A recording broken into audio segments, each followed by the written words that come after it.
Yeah, Dave and his hot Asian guys. Hot Asian guys. Is that an episode title? I don't think so. If all else fails, we got a man. backup. Here we go. You want to be like? Sensitivity equals fucking poverty. Insensitive Culture, the podcast. Check it out, homie. Welcome to episode 172 of Insensitive Culture. As always, you know me. So what? On the other end is... And that fool Blazer, Ramon. Barely on the other end is... But we are... Insensitive Culture, the podcast. Make sure you check it out, homie. Barely hanging on. Barely hanging on, but hey, he's getting drunk, getting loose, wearing his poppy shirt, Aye. hair is flowing, you know, the expensive AirPods on. Oh, yeah. Still The doing good Gucci, ones. bro. Still doing good. We still good. How's Hanging on the literally by the seat of my pants. At the edge of my seat. I'm on the edge. You're going to be on the edge of your seat all episode. It's going to be a good one. Facts. other than the electronic stuff for this episode, how's the lake house treating you? Oh, it's good.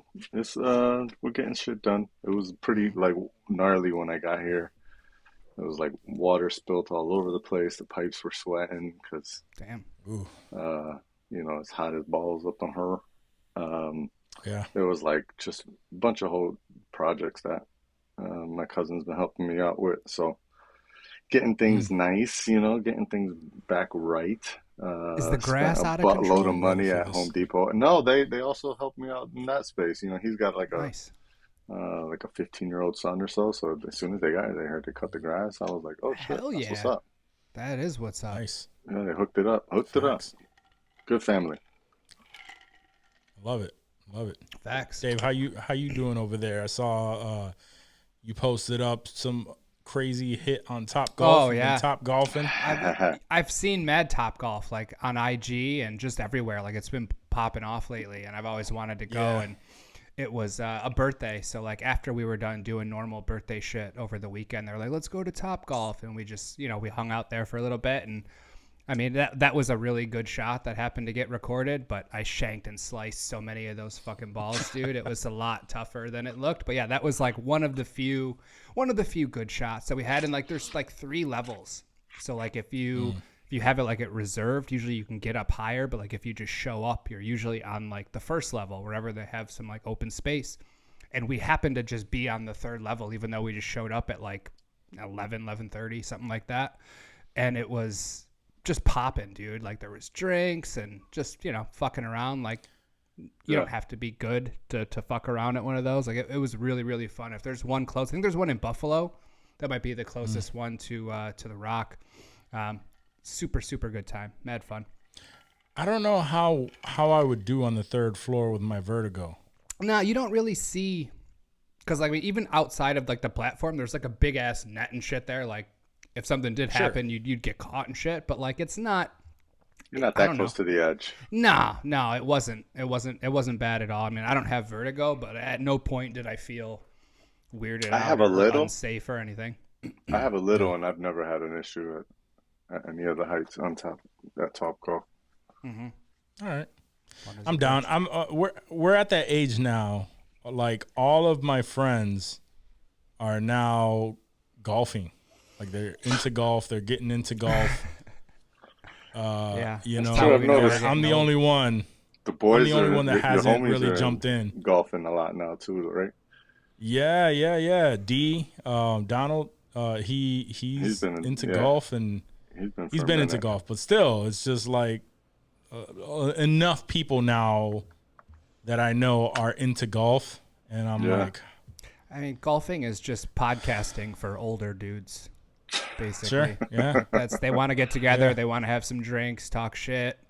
they probably don't even really care how Basically. they do it. They don't take it that serious. Like it's hard as a bitch too. Like I've been golf. Like my cousin is a big golfer, and he would always make me go with him, and I would begrudgingly go and just fuck around. Like I never did good or anything like that, but like it was fun. You know, the cart girl would roll up with all kinds of beers and shit, and you just get crunk and nice day. I used to Cart hit person, the Dave. Come on, cart yeah, person. cart person. I mean, it was always a chick. I've never. It seen was always a cart. girl, yeah. I've never seen a dude that.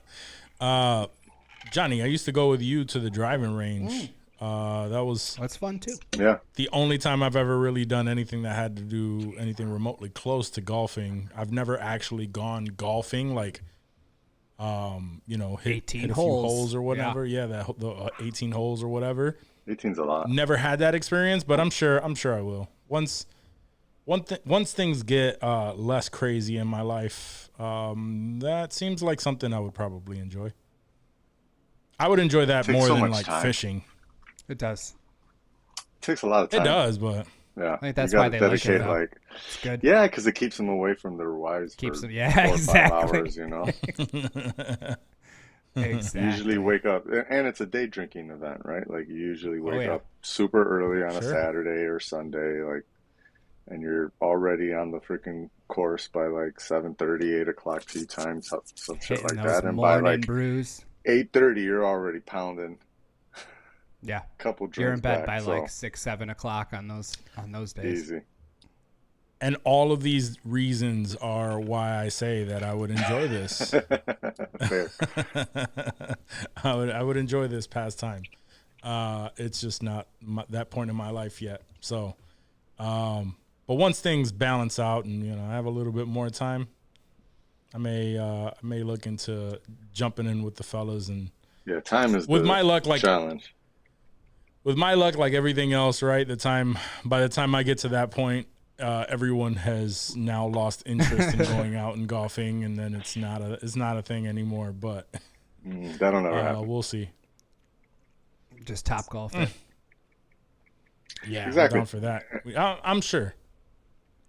I was gonna say I'm sure that that because online it's all over the place. If there's one in Buffalo, it's only a matter of time before somebody over here gets the bright idea of bringing the first one over. Maybe that should be you, son.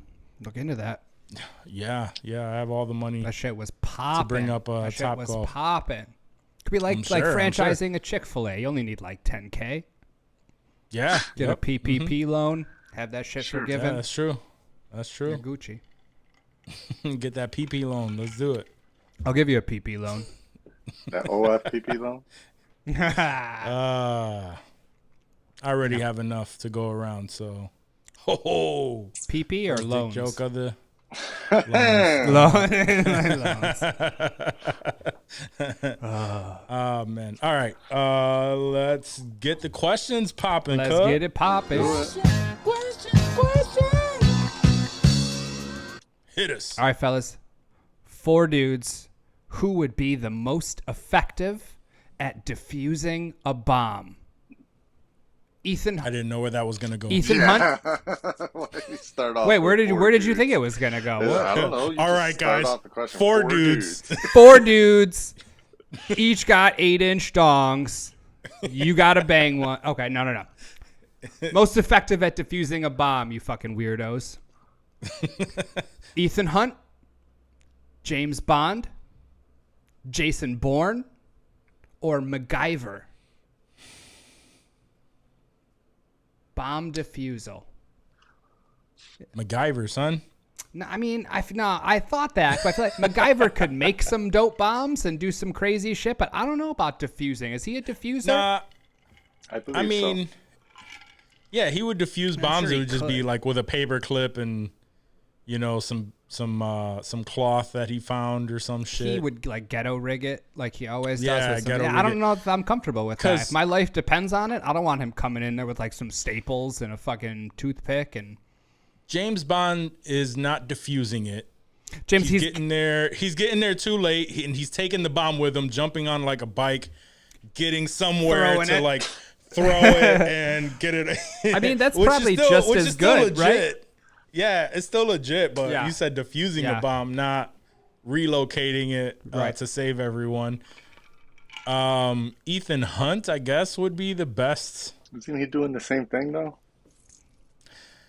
I mean, yeah. No, I feel like Yeah, I just remember him dropping down like that early Ethan Hunt. he was just dropping stealing down and info he's when just- he did that. That wasn't. Yeah, Yeah, he was still, but- hacking into a computer. I feel. mean, I, still. I feel like Ethan Hunt. If my life were on the line and Ethan Hunt came in and diffused that shit, like I would feel good, whether he got rid of it or not. But like I feel like he has the skills. Born Who's the fourth one? Whether I die or not. Oh, I was Bourne. positive the whole way. Nah. Hunt was the first one, then Bond, and then Bourne. Yeah, Bourne. It was the one I Right. forgot. I'm still gonna go with MacGyver. Okay, that's fair. Lorenzo Lamas. You want Lorenzo Lamas to save your life. I've Was he MacGyver? never seen like a full episode of MacGyver. If I Put your if put I in your had- like he life. could save I my was his life. mad hands. young. You're putting You're your thinking life. I was of mad young. MacGruber. I was mad young if I did watch an episode, so I just like really don't remember. I just remember that he was the dude like that would pull out whatever. Yeah. And Get it yeah, done. and, He gets and it hood done. rig it.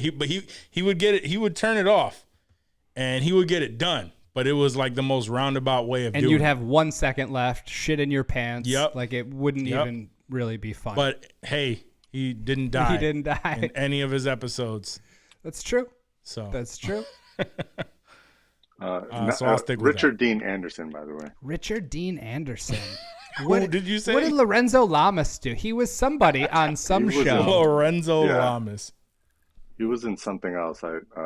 He was like a badass in something, right? And I remember being shocked that it was him. Fucking Lorenzo Lamas. Who the fuck is best known Lorenzo for his Lamas? role as Lance Renegade. What? Coulson. No, Renegade?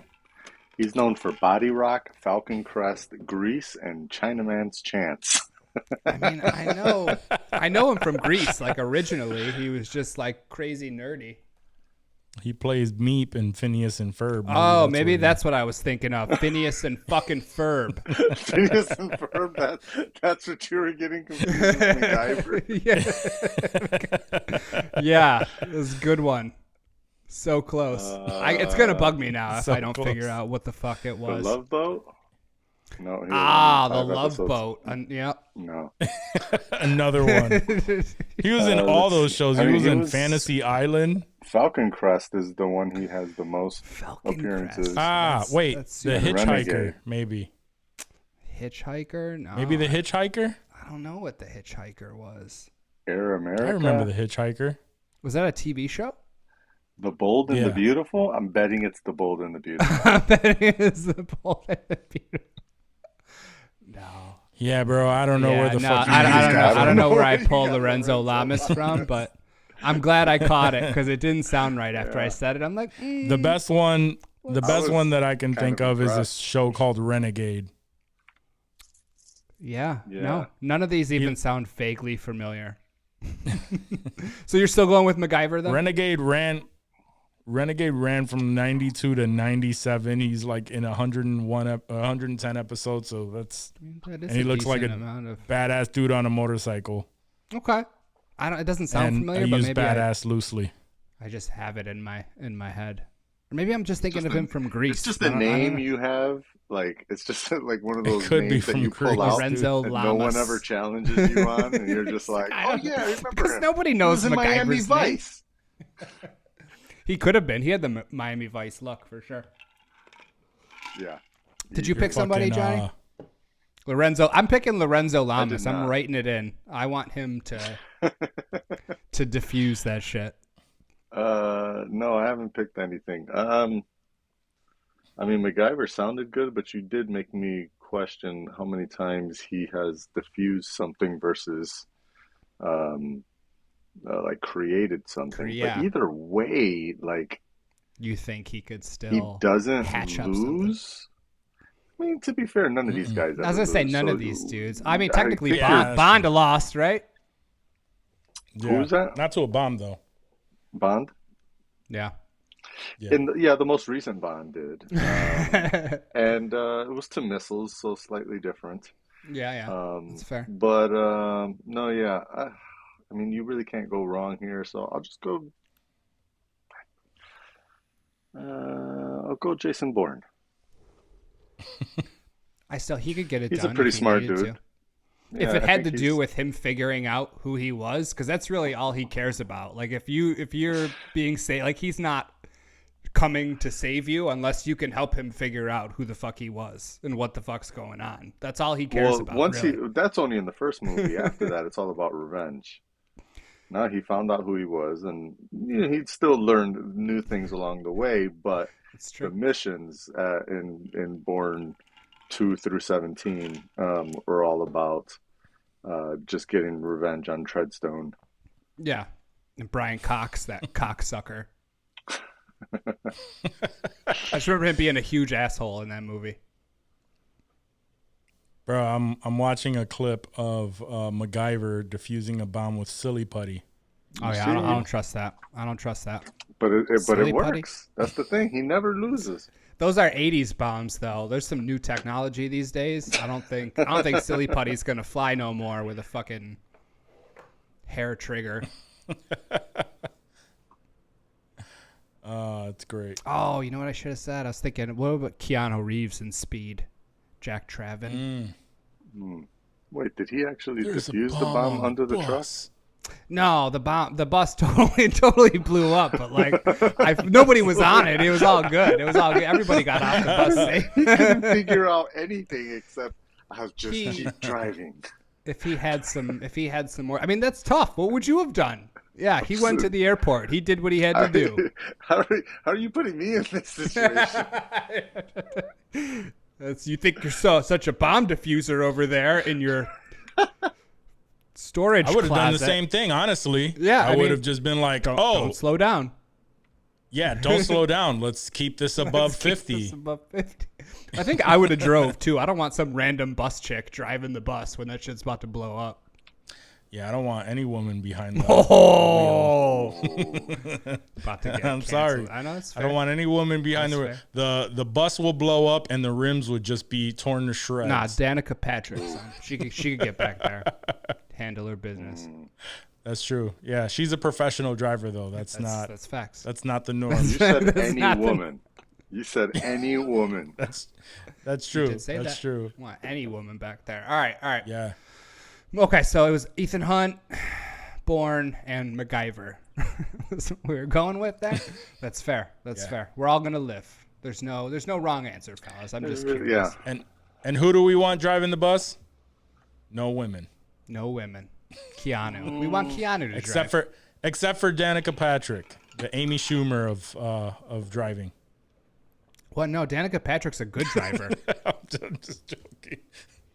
I know Dave can't stand Amy Schumer. Is there a look of disgust on my face that you saw? Is that what you wanted? I hope you're fucking happy because you got it. She disgusts me. Why? Tell me why again? Since you know my take on driving. What was your take on women again, Dave? They can be funny sometimes. Very funny. Offhand, I can't think of any, but one might come to me at some point. Okay, all right. It's just Don't you throw me under the Just bus thinking. now, because you No, just no, sound I some was just- crazy I was just asking a question. anti-feminine bullshit. I was just asking a question. All right. Are we ready for the second question? Go for it. All right. Would you rather have your porn history made public or your Google search history? When I say public, picture a billboard in Times Square. Public. Not just available for download, but it's out there. I would rather the porn history. Why is that? What the fuck are you looking up? Google. No, that was I'm my not even my thinking- answer too. Honestly, I feel like 'cause I'm not even thinking of Really? anything that I like. I'm thinking more of like the random things that you would Google on like an off thing, like we're having a conversation and you Google it. It's like a one-off thing Out of context. from something maybe, Yeah, very it's out all of out of context. context. Maybe you were listening to a funny podcast. They brought something up and you were like, what is that? Like how we were discussing dragon dildos. That was a Google search Yeah. that we did. And why is this dude just looking up dragon dildos, right? Wouldn't that also be in your porn history, though? Could be. No, I don't ever look up dragon dildos. That's in the viewed history. That's in the I looked up maybe cam girls or some shit, Cam girl and one of dragon them may dildo. have been shoving a dragon dildo deep inside of her, but that wasn't in my actual search. Right. That popped up from a different search that I had. So I don't really search for like crazy shit. So It's just the lack of context on the Google searches where the porn history, Exactly. you expect filthy, nasty shit to be in there. Like, Yeah. you're on Pornhub. That's what you want to see. But if I'm having a conversation with a friend, and this actually happened before, it was a chick that we met online back in the day, and like we were really good friends for years and years, just, you know, chatting and that kind of bullshit. And she one day randomly said that she didn't find Asian guys attractive. And I Yeah. was like, really? No Asian guys attractive? And she's like, no, Oh, yeah, so you pulled up. I don't care for it. So I Googled hot Asian guys to see if I could find a dude, you know, an Asian that she found at least a little attractive. And but out of context, right out that of would context, look you're like, yo, he's wild. looking up hot Asian dudes, like Oh, I thought you pulled What's up his deal? Asian porn dudes. Asian porn dudes. Sure. Dragon Asian porn I dude. thought that's what you dildo. were looking up. Okay. You know, I No. kind of fall in line with what y'all are saying. Yeah, maybe you got a weird But ball not so rash that you're much- looking up. I All really people know don't. that. I really don't think my Google search history has anything weird because I really don't feel like I've even like out of context. I've ever looked up anything kind of. I mean, But that's only in the during That's the the show. problem, It's probably though. the most. But I have no idea to make But it still. public. Like it would take. I mean, you know how much shit I look up on Google? It would take hundreds of thousands of hours to find anything through it. But also on the flip side, I rarely actually search things on porn sites. I'm pretty comfortable with Yeah, the categories, that's- and I just Yeah. That's fair. go through the categories. So That's fair. it wouldn't Can I really. throw it something wouldn't in be there many before- search terms? So I think I might be good before with you that. make a decision. You may. Oh yeah, go ahead. Before you make a decision, my thought is also if you are looking up porn, people may give you like a little bit of a leeway pass or something like that because anyone who has searched porn knows that they probably come across some wild shit and it's just not as there's like a little bit of a wiggle room where you won't be judged as harshly. Give me an example. You know what I mean? I don't know. Like, I don't know. Like, let's say Quest looked up like BBC Quest one day or some shit, Let's say right? Quest looked up I'm saying like that would be the wildest example, right? That would be I like wild. because that. Yeah, it had to the be first me, not you. Looking at it. I got it. Let's say I got it. Quest looked up. because that's what we were talking about. Anyway, sure. I looked up BBC one day, right, or whatever. There you go. Sure. There you go. The thought immediately would be anyone who probably has looked that up. The thought isn't necessarily that you want to look at a big black cock, right? It's like maybe something else. So there's probably like leeway. That's what I tell somewhere myself. in their own shit. Whereas like a Google search is like I'm seriously looking this up right now, But and that's then there's just like that's an interesting take because you just finished saying that more often than not, your Google searches are not very seriously, but instead very tangential. So why would no, that's the if that's how assumption. I'm you're- talking about the assumption. But why would you? What I'm saying is, why do you think people would assume if that's how it happens for you, and also how it happens for Dave? It's probably how it happens for most people. Most people search random shit on Maybe. Google, so I think the assumption would probably Yeah. be a little bit more lenient on Google searches versus the porn search. Like Dave said, everyone expects you to kind of be filthy and do like dirty shit when you're looking up porn, and so if you publish your porn history and it says BBC, I think most people would assume you were looking up BBC because you wanted to see BBC because that's what was getting you off. And there's that's nothing wrong with fine. that. If you want to see That's- BBC that's smashing fine. big ass You know? white booties, If snow that's bunnies. what Locke wants to look up, that's cool. Sure. But more Sure. than likely, it's not because he was looking to show his girl what a BBC really was. She knows. I'm just thinking that the people that watch porn, know exactly what they do when they watch porn and how they search it and what, you know what I mean? So Right. So a more leeway would be given on that search and maybe like mentally, but when you think of Like hot Asian Google- guys versus a Google search Yeah, versus if- a porn if he search. was doing, That's what I'm there's, saying. you know, they're both pretty bad. There's no way that was just to check it out. I see what you're That's- saying. You could. That's very- There is wiggle room with the Google search. That's very specific though. How specific did they get on a porn site when you put up hot Asian guys? Your chances are you're really looking for hot Asian guys. If I go to X on the videos porn right site. now and put in hot Asian guys, what do you think would show up? I have no idea. Hot Asian guys, you fucking idiot. I would think so. I'm not going to do it just in case my porn search history gets released. I don't want to have to explain that. 172, I'll Sure. just refer them back to episode 172. Fair. Oh man, Yeah, I think I'm good with the porn history. I don't. Gotta go porn history, There's yeah. no real Sure. history to publish. I mean, No. If anything, it's names. search I'll type history. in names. You could look at my viewed history. That's different. But my search history, I mean, it's probably like this is Lifetime though. Yeah, why not? Oh, well, then I mean, I don't know. I don't remember what the hell I was looking up on. I don't know what I was into when I was 19. I mean, yeah, you're 18. Well, Your 14 is probably body's when I been first got on changing. the internet. You're like, ooh, looking for pee-pee shit on hair. the internet. what age do I get pee-pee hair?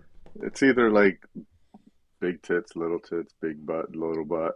I think I used to Google naked ladies. That was just literally type in naked ladies. boobs. Just Boobs. Boobs. Boobs. Fucking Nice. Yeah. I'm gonna do that. I'd probably to see be, what now that you pops say that, I probably would be more afraid of the Google search. Yeah, for sure. Yeah. We didn't know it was going all the way back either, but now that we do, yeah, it's Yeah. a safe bet. Nah. Nah. Oh man, should it burn when you pee? I don't think it should. All the little things that you find that you just search. Yeah. You Google Yeah, search. or you're listening to Yeah. like a Scare podcast yourself. or you see a YouTube video and you want to research something and it's just Nah, son. it's wild. It's wild. Yeah. Dave and his hot Asian guys. Hot Asian guys. Is that an episode title? I don't think so. Fallouts fails. We got to man. back up. Yeah. All right, last question. What is one thing you did as a child that still gets brought up to this day? Did you get in trouble? Were you that I guys did bad as a kids? I feel like Johnny wasn't a bad kid. Walk, you might have gotten some shit. I don't really know. Probably not. He's too chill for all that bullshit. Y'all been arrested before? This is a separate question. Yeah. Yeah? Like booked in the cell and all that? Many times. Oh, many times. Well, at Twice least, for me, for sure. Yeah. Jesus. I think 3 times for me. Oh my Two or God. 3. Was it warranted? Did Once you guys do something overnight. bad? Overnight? You had to We were- sleep there? Yeah. What was We that were like? detained together once. That was fun. We've talked about it. I was I don't leaving remember Wack's that. house, actually. I was leaving Wack's house. I got pulled over for, I think the You don't have to tail say light what was it out was or if- something oh, like okay. that. No, It's it was just- something dumb. Like I got Put you in pulled jail over for the a tail tail? light. No. They put me in jail because I had like 10 A bunch suspended of unpaid license tickets and shit. infractions. Yeah. My man. Basically, every time they would pull me over, and then they would be like, "Oh, your license is suspended," and I'd be like, "Oh no, get the fuck No. out of here!" So then they'd give me a ticket and give me an appearance, and then tell me somebody got to pick me up. You know, I can't drive home. Somebody else got to drive my car, and then they would wait there, and then they would let me leave on scene. And I would never show up because I didn't have no money. I was broke as fuck, so I would never show up to court. It's a whole rigged system, um, and uh, and so eventually, yeah, it got to the point where I think I had like 8 or 9 aggravated suspended licenses, and the cop that pulled me over was like, "Dude, I have to take you downtown. I have for to this, take you to know? jail, bro. I Like, have there's to. no way I cannot. I will take you to lose jail my about job if this I one." don't take you to jail. And I was like, "Really, bro? Like all your other homies let me slide." It's like, that's why you That got to go to didn't go jail, over because my well. homies were too nice. Yeah, that didn't go over well. So, yeah, that was my one and only.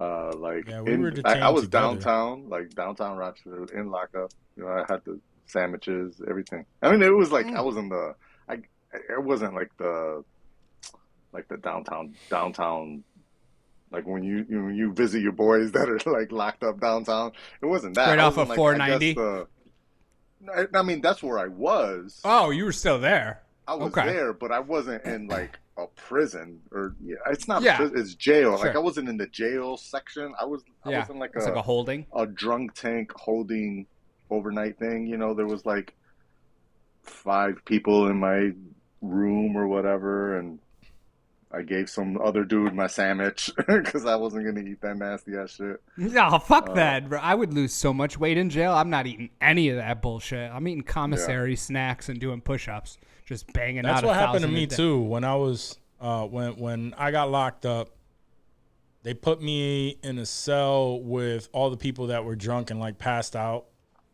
And then right next door they put my boy who got arrested with me in a cell with like all the young hoodlums. And you can hear them all like being rowdy in the next cell over, and I'm just sitting Yeah. there like waiting. But I had cool ass parents that know, like, when I get locked up, they weren't trying to teach me a lesson or nothing. It's just like, yo, like, I'm getting you out immediately. So the one time I got locked up in Rochester, I was out within a few hours. Oh, I got out on then, pre-trial. I didn't. I've never spent I was the night. locked up. Like there was no. I had to appear before the judge to leave. Yeah. The other time was South Carolina, Oh and I yeah. had to I had to make some phone calls. Yeah, yeah. I I had remember my that. people make phone calls, and they had wire some money, get me out, but it took a while, so I got booked and all that shit. And then Yeah. I was in a cell by myself, Oh, nice. like At just least a holding you're cell by yourself, myself. yeah. So Oh, I had a situation once. I don't even know why we're talking about this. How this came up. But, I asked. Yeah, I asked. Dave's Just question. never mind the I- third I question. don't Let's just go remember with this what the one. third question even was. It doesn't matter. It doesn't But matter. I had a situation once where this is dumbass young Johnny. So because I had the suspended licenses, there was one time that I got pulled over, and instead of giving them because I knew I had like at that point, let's say 6 license suspensions, and then I ended up getting pulled over for turning right on red, on a no turn on red spot that I had no idea. And I end up like I'm shook. I know I'm assuming they're gonna lock me up, right? Because I know I'm past that time.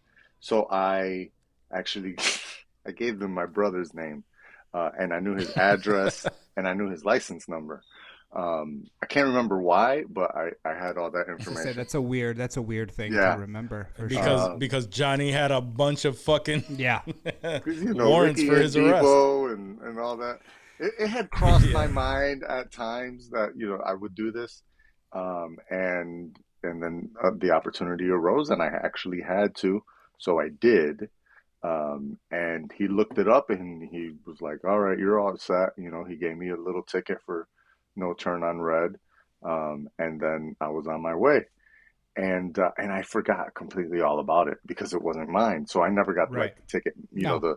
The hey, you failed to pay this ticket. I Yeah. didn't get that mailed to me. Till your They sent it brother to my got brother. that shit.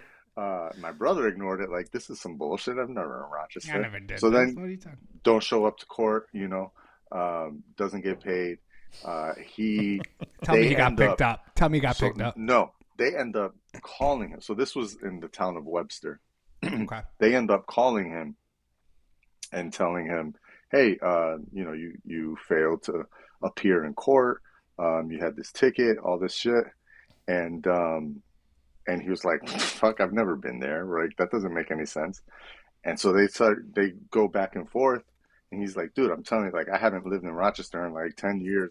He's like, I have you, like, I have your detailed information. Who would have done this?"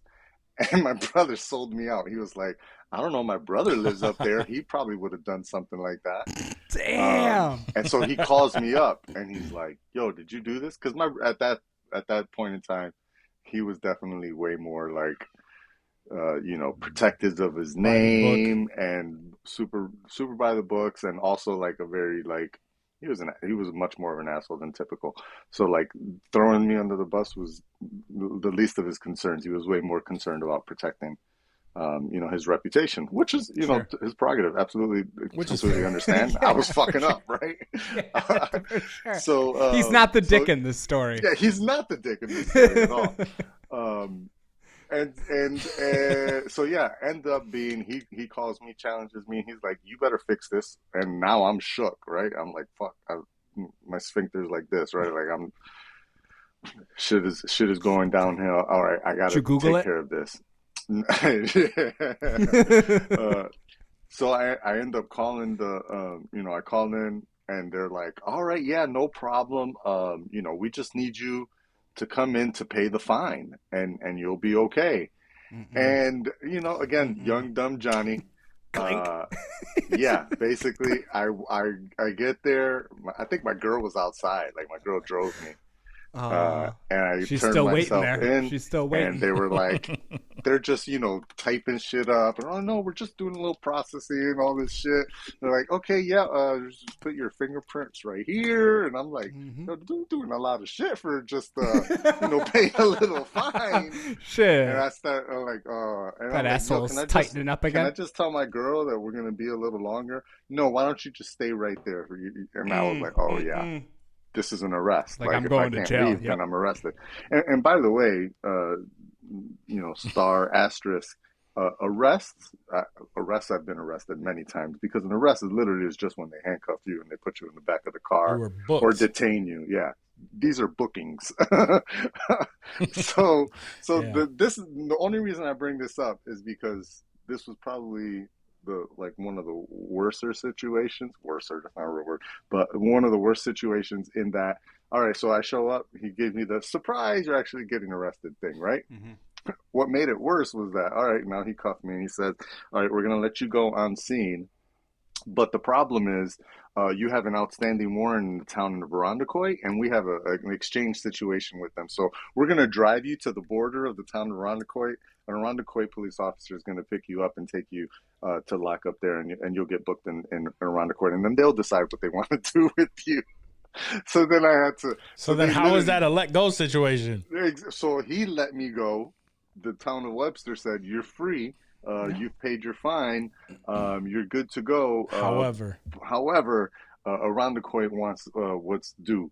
And so I had to fucking go Irondequoit. And that night I spent the night in Irondequoit waiting for all the paperwork and shit, because I can't remember, like, it was like some clerk Had to be or a whatever. weekend. I don't think it was a weekend, because it was definitely just the one night. But it was like the Yeah. clerk or something wasn't available at that time of night, and so I had to wait until the next morning to get my receipt and get the freak out of there. But yeah, good times in the town of Rochester. Damn. Irondequoit and Webster don't play.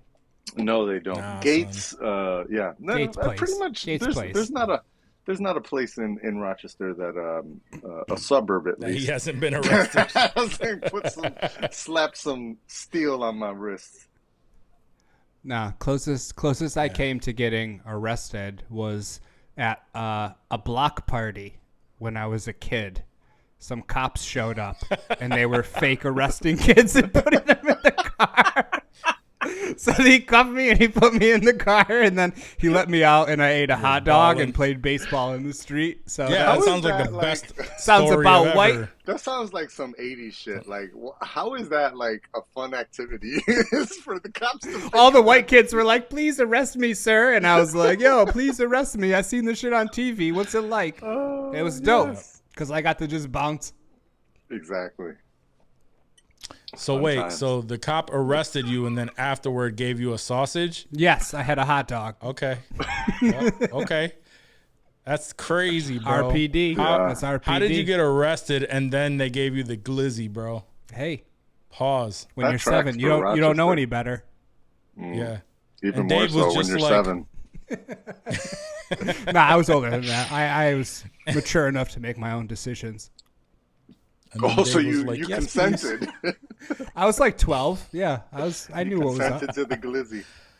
Oh man, It was a good time. the glizzy lockdown. Yeah.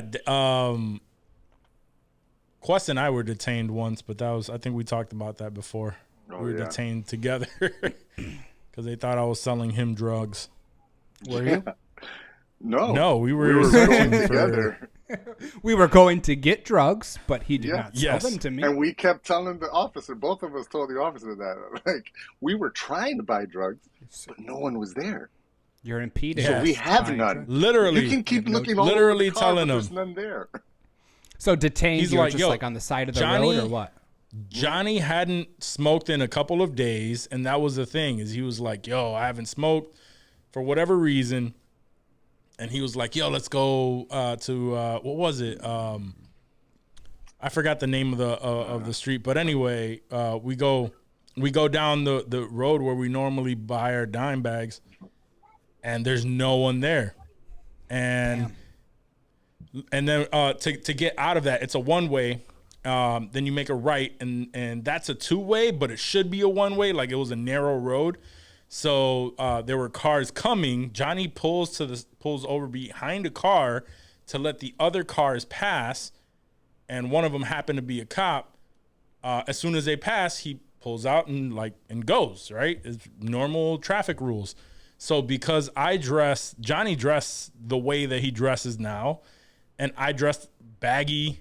Early 2000s, how we dressed, baggy ass clothes, fitted hat, all that shit. Yeah. Hoodlums.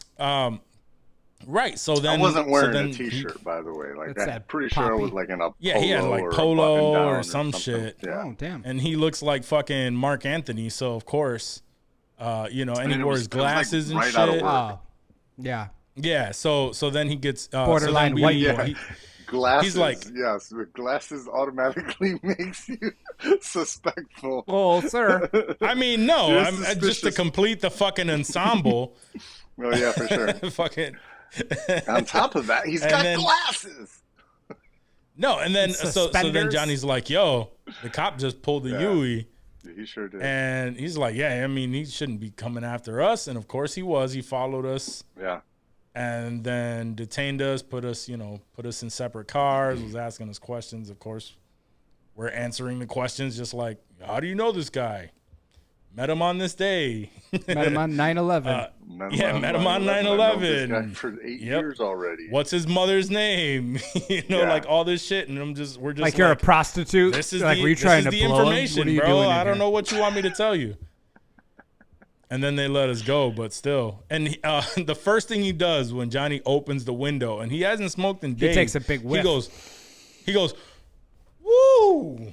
Like it reeks like marijuana in here. We both look at each other. He was like, "No, actually, it doesn't. That's why I want it We to." wish it did, Johnny's like, "Yo, officer." I want it to smell like weed.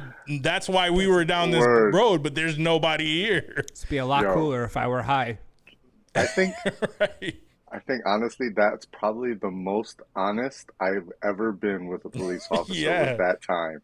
Because I knew we were 100% clear. I knew my license was good at that point in time too. And so I had nothing. I was like, why are we getting pulled over? This is such bullshit. And It's not literally illegal to go because- searching for weed, right? You're It's just exactly illegal correct. it's just illegal to buy it, to It's have it illegal on to your possess person. it. Exactly. Well, at that time. Yes, But you know, yes.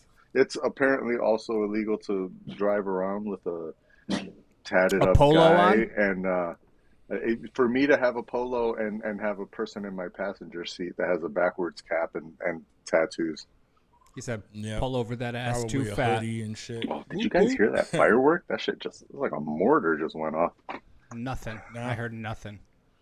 Nice. And then another time when Johnny was going over 100 miles an hour on the freeway. Ooh. And I don't the cop recall that. came from the opposite way, cut across the grass down like a hill. Yeah.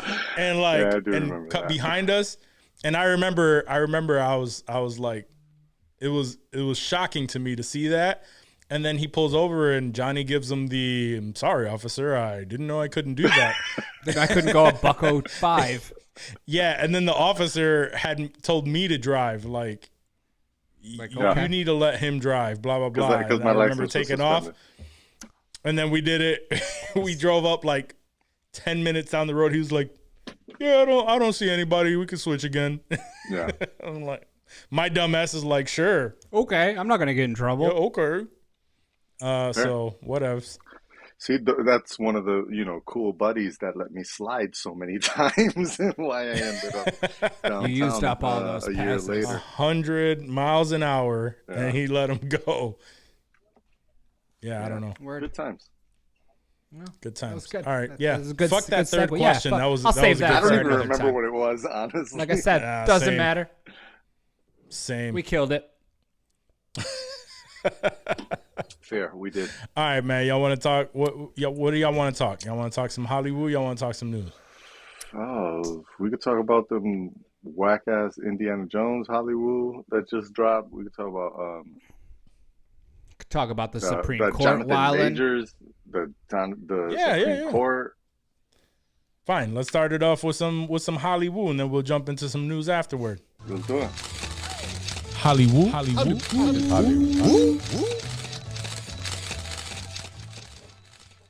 Yeah. So right now, of course, we have to bring it up. I'll bring it up right off the bat. But Jonathan Majors, we have to bring up the new information that has come forth, and of course, we have to let this play out because we don't know anything, and until he's like completely off the hook, we just have to go with whatever news comes in as it comes until it's all over and done with. However, this is definitely a big plus in his favor. That the New York, the NYPD, they took a look at a lot of the substantial evidence and stuff like that, and they found enough to have the accusing girlfriend at the time, arrested for possible domestic abuse in this case. I think that is the best information to come from all of this, kind of clearing his name. There are those other allegations from other people, that are trying to take it way back of him being abusive and whatnot. He went to but Yale. That could also Was that- all be was bullshit. that But Yeah, Yale Drama School. Damn, good for him. Yale Drama School. I can't That's no joke. imagine that he'd just be beating the shit out of women in Yale. It's I'm sure there's some kernels like it wouldn't that wouldn't shock me just why because Yale doesn't allow abusers or something like. A lot of people have Yale Drama School. From my understanding, is pretty like it's not like you're going to Yale Med School or something like that, right? It's not like NYU acting school or anything like that. But I would anytime say you're actually it's kind of no, it's probably like around NYU. Okay. Acting school, but not like Juilliard. I always thought that was right? like the top of the top, like the cream of the crop. What is what acting Juilliard, school is I think. okay, Juilliard, yeah. But I feel Yeah. like NYU and they got to be That's true. right under that Juilliard. those right? those are all like top tier. But like some I know Lupita. I'm pretty sure she went to Yale Drama School as well. There's a lot of like pretty big people that have gone to Yale Drama School. as you know, as I mean, it's Yale still. Right. yeah, Still absolutely. Ivy League. It's prestigious. Yes, prestigious. Thank you. I don't know Yeah. why I couldn't think of that But word. I mean, the allegations from the Rolling Stone article are pretty wild. Oh, by the way, Yale Yeah. Drama School. Let's see here. Meryl Streep, Paul Sigourney Giamatti, Weaver, Angela Bassett, Paul Giamatti, Liev Schreiber, John Catherine Turturro, Hahn, Winston Jodie. Duke. Yeah. So they're in good Lupita company. Nyong'o. Yes. Yeah, This is good company. this is a pretty legit school. For sure. Pretty who's who. Nah, Ernie Hudson. Yeah. All right, yeah, that's why you said it's under Juilliard. It's not quite Yeah, Juilliard, it's but it's not still quite it's there. still fucking. It's not MCC's Jim Simmons acting class, right? Like it's Right. I mean, legit. just to kind of bring it back though, Yeah. I mean, this is It's not about Yale. huge about, you know, with the case in hand, right? Yeah. And the actual quote is, within hours of viewing the evidence and conducting their own thorough investigation, the NYPD found probable cause to arrest Grace Jabbery for assaulting Jonathan Majors. So, I mean, regardless, I mean, that's another challenge that he has, right? Whatever other allegations he has. But as far as this goes, it seems like he's going to be, that's damaging to her case. On top of like and the hopefully videos that we've seen of like her like at the club shortly after and shit like that. Right. Yeah. Right. But it was like at the same time that came out that the NYPD seemed to be like this case is pretty much over with, like he's gonna get off on that. That's when the Rolling Stone article came out, which was talking about his time at Yale, and that's where like, you know, you're just kind of damaging. it gets a little it gets damaging to the reputation where you're like, well, I mean, you know, it's one of those things where you're like, they both abused each other, right? Like him and in this situation in New York, they probably both did something to each other. She deserved it, whatever people want to say, right? But you know, specifically, they spoke with over 40 people, and they all many of them, not all of them, many of them described him as unpredictable, sometimes violent, complicated, specific allegations that he was physically abusive to partners, including pushing, shoving, hitting. He was verbally abusive. He, you know, somebody saying that he previously told a girlfriend he would kill her. There was emotional abuse. And one of the sources alleged that he threatened to kill himself if a former girlfriend left him. So just a bunch of like, there's, you know, gaslighting accusations. Like basically like people are saying this dude is pretty toxic. His time at Yale was a very toxic time. And you know, he's not the nice guy he has portrayed himself to be publicly. So I never got that vibe from him. He always kind of scared me a little bit, honestly. I don't know if it's just because he's just so big and, you know, imposing and Creed 3 and just and seemed black. like, hey, yeah, I didn't say that. I didn't say it sounds like you're. I mean, you always struck me as an imposing black guy. Yeah, like Michael B. Jordan. I never scared of Michael B. Jordan. He's always been chill. But like something about Jonathan Majors, like in the head, seems off. Yeah. Like he could just fucking at any second, which is kind of what it sounds like Your people parents- are saying. And I got that vibe from just watching him act as other people in movies. I mean, so, first of all, like with all of these things, right? And I mean, I have no idea how he was back then, but all of the things that they're describing just seem like young dudes like going fucking nuts, right? Like how many motherfuckers did you know that were kind of unstable, you know, when you were younger, and not necessarily like hitting women, but sure, like would be verbally abused, like those terms, a lot of those terms that they're using, I don't know, just sound like my fucking childhood, bro. Like, so you think like there's people all out the people around me. You think there's doing people all out of there that that shit. would describe you like that?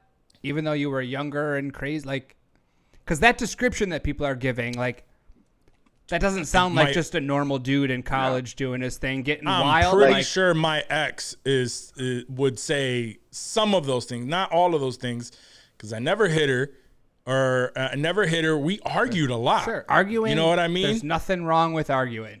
No, of course not. But it's But that's all like- in the eye of the person that's telling the fucking story. Sure. Correct, but that you're talking about one person, and let's say her friends and family, out of all Sure. the people that would be interviewed, and in this case, they interviewed 40 people, And they were all pretty majority much of in them were agreement, like, the thing that sticks out about Jonathan Majors to me is how much of an asshole he was to all the people he knew. Right. It doesn't. Yeah. Like I said, doesn't- none it's of not a it- good it's look. all allegations, right? But Sure. it's not a good look. Yeah. Yeah. I just find it funny that, of course, now he's a big name, right? That's when the The story. first allegation comes out. That's bullshit. And then the rest of them start fucking spilling in. Trickle, you know what I mean? trickle, It's just yeah. yeah, like trickle down. Like it's just and that's the shitty part, right? And I mean, Ezra Miller has proved that some people can get past it. Not enough, according to the box office. Yeah. Not enough. But if the right people can get past certain shit. At the end of the day, like, regardless of what happened that day, and even if it's cleared, it's still damaging to his name. And who knows what's going to come from all of that, whether he would still have the career path that he was on prior to all of this happening. We are all selfishly just wanting him to continue reprising his role as Kang. That's it. That's Kang the Conqueror. Honestly, I think that if he gets through this case and it's proven that he didn't beat her ass, then people should fucking move forward, because unless there's information on he was physically beating the shit out of women Walk needs to see for video the past proof. 15, 20 years, then it's like, all right, I wash my hands with this with this thing. Right. But just like gaslighting, fucking so he was an asshole, pretty much. What it seems like, he was an asshole to his previous girlfriends. That definitely. And seems we like know is the case. plenty of assholes. Sure. You know what I mean? As long as it didn't get physical and he didn't harm anybody, like these new terms, gaslight. There's a term for every fucking thing now. Let me pose this question: if he wasn't in the MCU as Kang, would we be having this conversation right now? I mean, would we be talking about him at all? I mean, let's say he did, other movies he was in, sure, just not the MCU, just wasn't Kang. I don't think. I don't think we would. I don't think we would, because I don't know where his star, Yeah. like where his path would be. Being Kang actually did put him at a certain level where more Elevated people him. know him. Absolutely, Yeah. yeah, no, Yeah, that it gets elevated eyes on him. you for sure, 100%. For sure. I mean, I remembered him from Lovecraft Country, and I thought he was a dope actor then. Sure, Yeah. but are we wasting And- pod time on it? Because the Lovecraft Country guy smacks some I mean, chicks no, around at he- Yale. No. Yeah. It's no, hard to tell. Definitely. It's hard to tell. As far as us specifically, Right, would us we specifically, be yeah. talking about it? Yes. If he wasn't in the MCU, no, probably not. I mean, how many actors have wild ass allegations against them currently? We've never once brought up Army Hammer on this show. Unless they affect our MCU or If they- yeah, if DC they don't come EU into this viewing, in if they're not in our our circle, sphere, yeah. Yeah, then yeah, definitely not. Yeah, and I wouldn't put Army Hammer in the same acting. No. realm Army as him Hammer either. is not. Did you guys watch that? The Army Hammer thing on like Hulu or whatever it was? Was there a doc? There is. There's yeah. there's a little. I have not, but I Oh, saw shit. the No, trailer I gotta for see it. that. A little something. Well, real quick, we don't have to waste time on that. But what did he do? He was He was Another piece of accused of shit. like cannibalism, abuse, sexual Yeah. abuse. Oh, shit. Yes, cannibalism, eating human Yeah. flesh. Not that Oh, man. anyone ever saw him do it, but he would Right. say a lot of comments and stuff, and a lot of his like text messages and the things that he would say to. He was very also emotionally abusive, gaslighting, controlling, etc. And then in addition to that, like some of the things that he would talk about would be like talk about eating their flesh and cooking them. I mean, and you shit didn't like know that. he was Like, crazy when his acting name was Army Hammer? It is a weird name. It did take me a little Yeah. bit to get used that's to. not that. his real name, right? It can't No, be. It I mean, can't I be. would hope not. Army. That would give, that was, if his name was Armando. Army Hammy, that would give us more information on his childhood and his past. But I'm thinking that was a chosen name. Ooh, if he chose that, Army Hammer. His name is Armand. Where the fuck would you get it? Douglas Hammer. Okay. I mean, so his Army, name is it's just, yeah, Armand, that's pretty Army, much his yeah. fucking name, dog. He's gonna go with Armand. That's horrible. I would not call me Army. Call myself Army Hammer. There might have been like another that's his Armand name. Hammer in like the Screen Actors Guild, so he had to tweak it a little bit. He's like, I'll just be Army. Oh no, I'm sorry. No, I thought this said that his great grandfather was also an actor, but no, it's just some sort of combination of names or Armand whatever. Hammer. No, Army. his great grandfather was a oil tycoon or something. Oh, nice. Must be nice. Jeez. Damn, that's even worse. Army Hammer was your actual name. Yeah, that does make it a That's little worse, right? rough. Yeah. For you to look into, like, when you're thinking, what's my name? And then you look in the fridge. You got Armin Hammer. Army Hammer. Army Hammer. Pull Yes. a Mrs. Doubtfire on him. God. You're like Army Yo. Hammer. His name is, even though it's Armand, it could definitely be mispronounced as Armin Hammer. 100%. That was the first thing that I thought when I heard Army Hammer. I thought Armin Hammer. Oh, Yep. that's great. That's great. Oh, that's so bad. Sucks to be. All right. Anyways. So what's going on with Harrison Ford's Indiana Jones? You were talking about, like, people not fucking with the Flash because of Ezra, but people aren't fucking with Indiana Jones either. Not Why? that was anywhere near as hyped. Why? I don't know. Because Because it's nobody played. wants 100 to see years it, old? because he's Yeah. 100 years old. I mean, it's in a worse position than the Flash. And financially worse as well, because apparently it was like a $230 million budget, and they only made $60 million opening weekend. Oof. Indiana Jones did? Mm-hmm. Yeah. So more TV shows are in Harrison So Ford's then- future. So then that tells me that people just aren't going to the theater. Like, even I the would say a Flash little bit of bombing that, has yeah. nothing to do with Ezra Miller, because I mean it has some to do with that, but Yeah.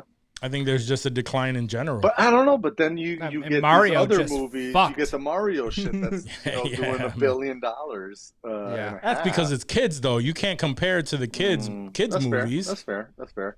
Like, the people just want to fucking take their kids to watch that shit, and they use them as an excuse to fucking watch What it. about John Wick 4?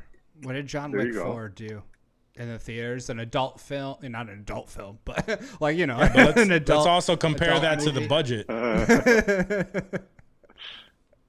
Adult films. Let's let's also see. compare that to the budget for the movie too. Right. And they probably spent half that indie budget de-aging Harrison Ford for that scene at the beginning. Right. Exactly. That doesn't help. Let's see. What's the top of this year besides Super Mario Brothers? Besides Super okay. Mario. Yeah, besides Super Mario, Guardians of the Galaxy, Okay. Across the Spider-Verse, Mm-hmm. Avatar, The Way of Water in 2023 still has made $280 million. That's Little it? Mermaid, $280 million. I mean, Avatar, The Way of Water is like number Yeah, 3 that movie released of in all December. time. It released in December, so that's why it crossed over. But the opening weekends, this is it just broke the opening. records. Opening. Okay. No. I'm saying in 2023, top box office. Gotcha. Not even including the weekend. But that's why The I'm opening saying weekend. like Avatar made 280, and it opened in December, and it still made Right. 280 in 2023. It's the number 4 movie of this year. That's how much Gotcha. movie Okay. Avatar has made. Little Mermaid. I'm just saying that there's at least 10 movies. Okay, here you go. Transformers: Rise of the Beast made $136 million Jesus so far. Christ. Indy needs to fold it, pack it in. You're done, bro. Hang your shit It's up. over. Give us that whip and that rope and your hat, the whole shit. We'll I have a went- security escort you out. As you guys Yeah. know, I went and saw Elemental with the kids. Oh yeah. I bet my girl Elemental and made everything. more than Indiana Jones. definitely did and they're saying that bombed. Yeah, it definitely bombed. That bombed as well. Was it also a woke movie or whatever? Was I there don't any think so. gay elements in that movie that people could have a problem with? No. Like they try to make it. They try to make it that. no. I saw an Fire's- article Fire's saying gay that as this a was bitch. the first.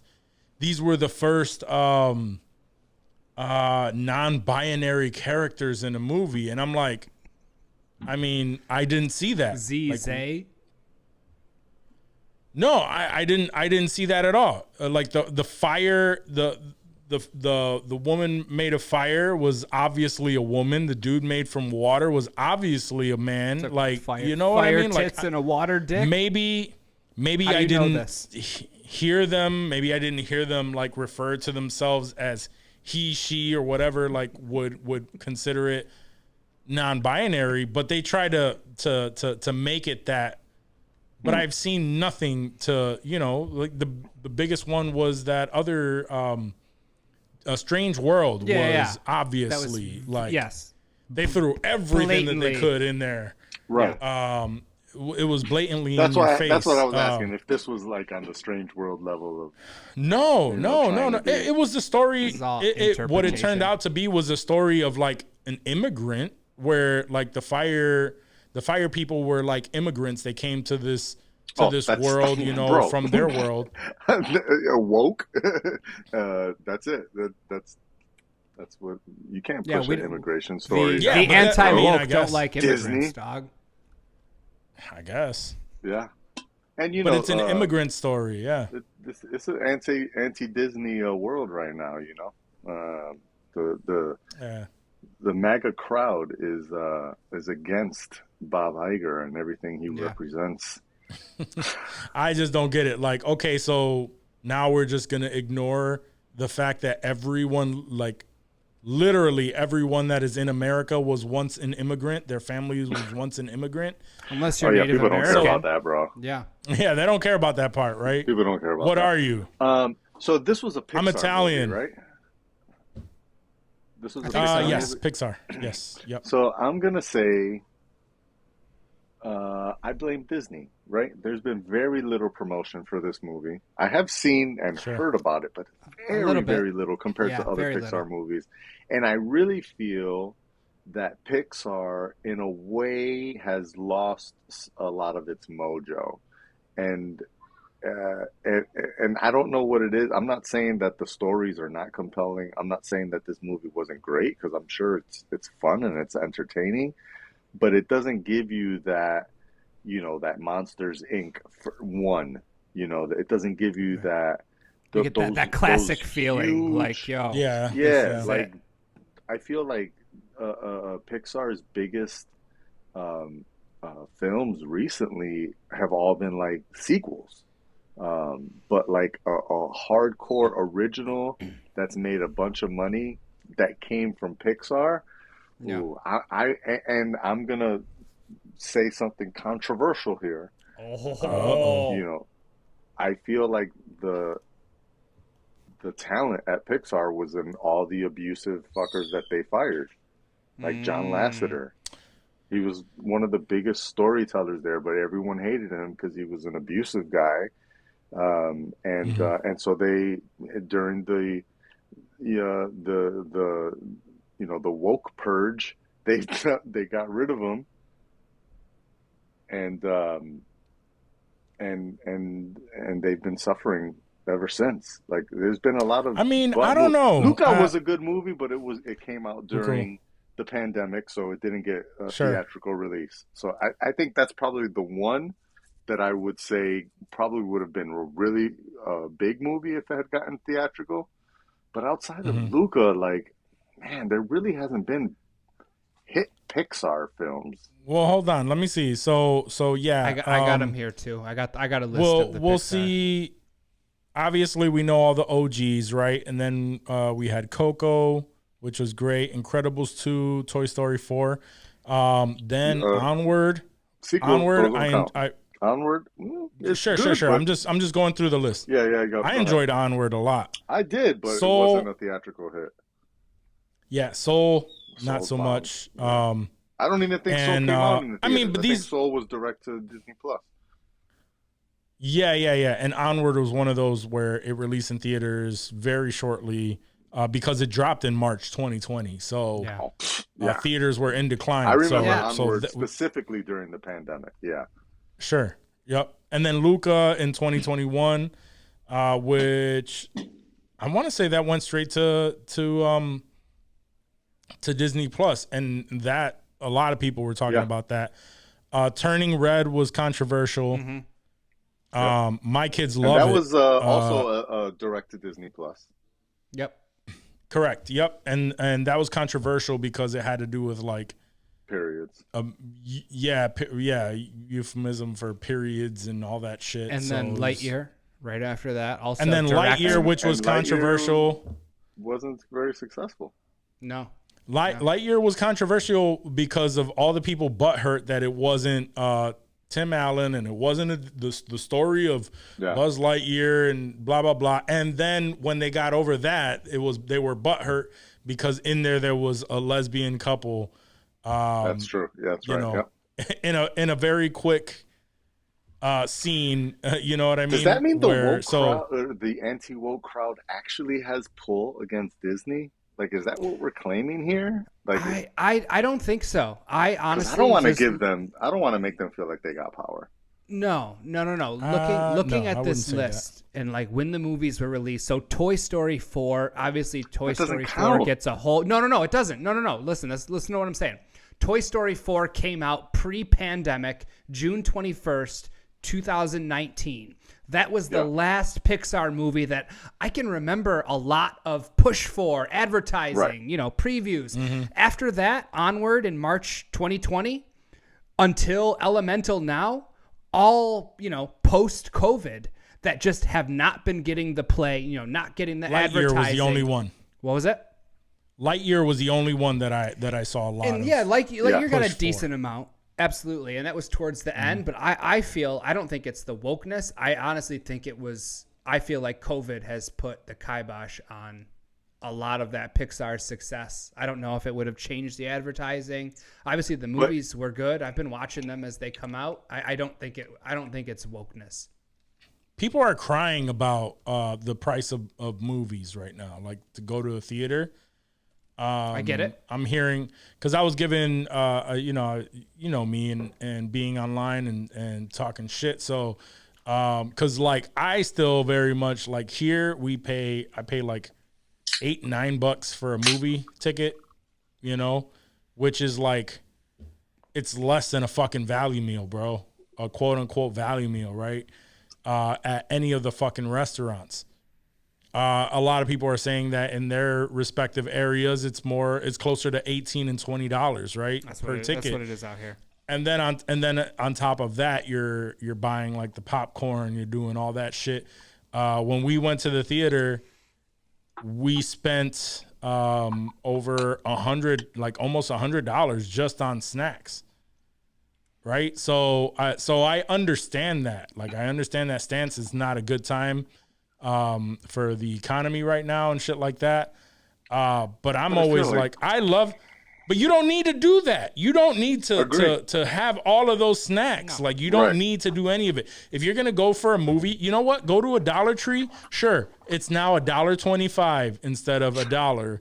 But I just feel grab, like you there's know, enough people that are going to movies. There's enough movies that have made money, so you really can't rely on the whole not enough people are going to the theater because it's too expensive and people are, the times are tough and all that. There are movies that are making money, so people will spend money on the shit that they want to spend it on, that they feel is worth it, right? Like the value proposition is much higher. You're not getting people just randomly showing up to movies or like, oh, fuck it, let's go to the movie tonight. So yeah, you don't get that tangential kind of, excess expenditures, but like the people that go to like movies in general, or, the people that want to go to see an anticipated film will go to see it. But like you mentioned, Disney's not doing a lot of promotion on these Pixar films, and I feel it's because Disney doesn't feel that they're strong.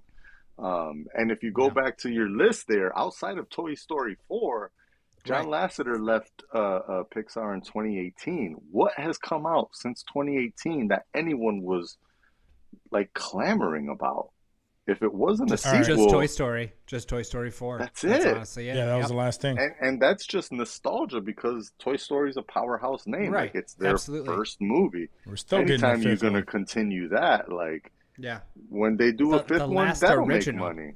The last original was Coco, November That of made- that made 2017. bread.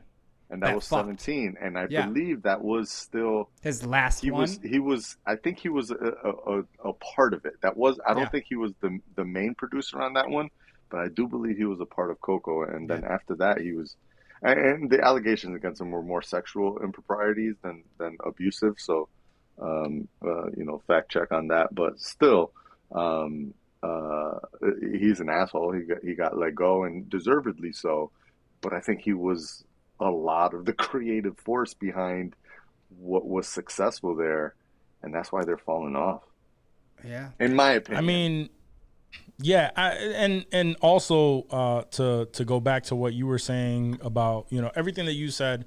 At the same time, Bob Iger since 2020 wasn't a part of Disney, and he has since come back, and now we're seeing all of the films that have released since his departure, and with everything going on, I think now that he is now that he's back, it may have some impact.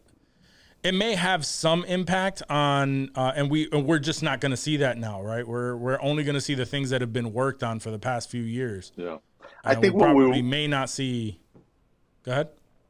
I was gonna say I think what we're starting to see is the Walt Disney Animation Studio start to surpass Pixar.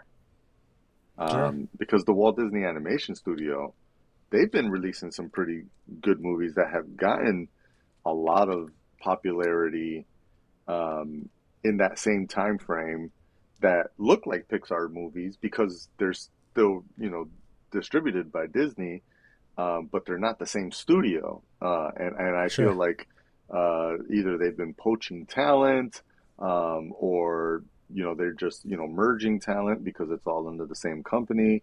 But I feel like WDA is doing a bigger push and eventually kind of wants to, it could be a Disney idea to let's eventually wash away the Pixar thing and just make it all Disney. Like, because when you think of a Pixar movie, you never comes say with it's a expectations. Disney movie. You say it's a Pixar movie. Right. Because it's different. And maybe Disney don't like that. I don't know. But you're right. It definitely comes with expectations because you feel like the Pixar movies had the most tightest storylines. The Ratatouilles, the freaking, the Toy Stories, the Monsters, Inc. Like, there's some, like, really strong. Finding Nemo's. You're every now Finding and then Nemo's. you'll get a good dinosaur in there every now and then, right? But that's still a good movie, right? But Finding Nemo, I mean, come on, that's all John Lasseter all day. I mean, a lot of the Pixar stuff too has just been sequels to what they've already popped out. Like they're like, singular new IPs that Original come shit, out. Yeah. It was all Like very so early. like Finding Dory was a sequel. You have your Good Dinosaur. Inside Out in 2015, that was a new IP. That was original, yeah. And we're getting a sequel to that. That's gonna fuck too, because I really liked fuck. Inside Out. Yeah. But like that's what Pixar's That was a doing. sleeper for me. They know what hits. Inside Out was a sleeper for me. Yeah, I didn't know what to expect, but I watched it on that Pixar name, knowing like, hey, there's probably something here because it's Pixar. And I think as these lower quality Pixar movies, your Lucas, your Turning Reds, which were all good movies, but don't quite hit that Pixar level, I feel like people are going to have less and less faith as Pixar comes out, and it's not going to get any better until they have something hit again. It just hit me what each one of these films that we brought up, in my opinion, as to what is lost. If you look at everything, Coco, Finding Nemo, Finding Dory, Good Dinosaur, Inside Out, right? They all grabbed you by your emotions. Yeah. Every single one of them. That's what Pixar's were supposed to do. By the end of it, you were just like fighting back tears. Right. I don't care who the fuck you are. Happy tears, I've watched sad this tears. They're with your making you tears. cry. Yeah. Fucking You Up watch- had you there in the first fucking 10 minutes of the movie, Not bro. even, yeah. Not even, Right. right? So, and although these movies were all good, right? Onward, Luca, I'll even throw in, Soul, Turning Red, all of Lightyear, Elemental. What good. they lacked was the grabbing you by your emotions. Yeah. They are good stories. They just didn't give you the lasting imprint that a Pixar movie used to give you Right. by doing that. That to bar you. was So, set too high by Pixar. They fucked themselves over by not being able to hit that bar anymore, or at least as quickly as they haven't were. been able to hit it. So, all right, let's move on Yeah. before I'll probably say people start- the last best at the end. Just to try it, I think the last best Sure. Pixar movie was Coco. Yes, Yeah, absolutely. yeah, original. Yeah, Yeah, Original IP. Original as Pixar. far as original IP, I think Coco was probably the best big one. And again, I'll throw in there that these other movies, they were good They were movies. good, yeah. really Yes, good movies. yes. I watch them. Even Turning Red, Constantly. I've I seen really multiple like times. Turning Red. Turning Red Yeah. was great. I watched that with my little brother and my little sister, and like we were all together for a holiday one time, and we just threw it on, and it was so good. It was really good. Yeah. And I did really enjoy Elemental because of that wanna see it. feeling of Yeah. being a, that's literally the premise, Being right? different. The Foreigner. This family moves, this family they come from their fire town or whatever, and they come To a and they water take a town? chance. No, they take a chance in the bigger city, right, where the elements are kind of a little bit closer together, but they stick to their once they move there, the father, owns a store, and they kind of stick to their part of that bigger city. And, she's raised in the store and like, you're going to be the heir of this and blah, blah, blah. So it's really just like, hey, I was raised here and we don't really mix with anybody else. So it's like, and then discovering that. So it is that very immigrant story of we come from somewhere else. We can only rely on each other. We do not venture out. And then when she starts mixing things up and, bigger cities do, right. that's exactly how that happens. So I found that connection. I thought it was very good. But yeah, that's the only thing that I think it lacked for me was that failure to make me just like really connect emotionally with this story and what's going on the screen. But I'm just like, oh, it's a good movie. But yeah, I didn't get that, and I kind of expected that from a Pixar movie. So, all right. Let me see here. This was interesting, man. So Squid Game, we know that Squid Game was a gigantic hit during during I want to say it was during COVID, right? Oh no, it was in I think it was just like 2021, last so year. it was still Yeah, like COVID-ish. 2 years ago. Yeah, 2021. It's a post-COVID. I think we're just now getting into post-COVID. Post-quarantine but- is what I meant. Yes, post-quarantine. We're there like we that. go. There's that phase of COVID that I separate, differentiate. Sure, I thought it was. I thought it was interesting, right? That the creator, right, this Squid Game made Netflix over a $1 billion, and the creator came out and said that they get no residuals from it at all. Like they got whatever they got on the front end, and that's it. Like they.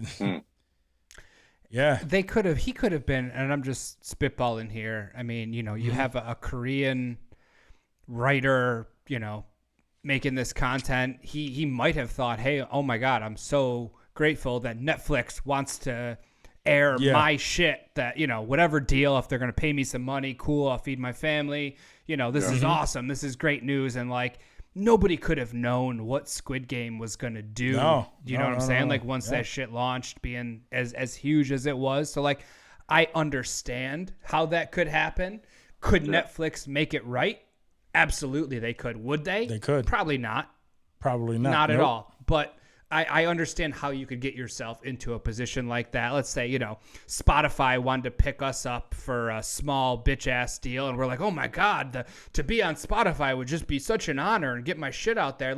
Whatever they want to give us, just say yes. Let's do that. Like that type of thing where you're just so grateful to get your work seen, eyes on what you're doing. And he didn't know what he had. Maybe he did. Maybe he just was like, I'll take what I can get. Like, I don't know the specifics, Maybe but he I just waited understand how out that too. could happen. Like, I'm not gonna say he was 100% thirsty, but I also 100% agree with everything you're saying. Is like you at the moment, right? Like he got an offer, and maybe he did have other offers, but the Netflix offer was the best offer, right?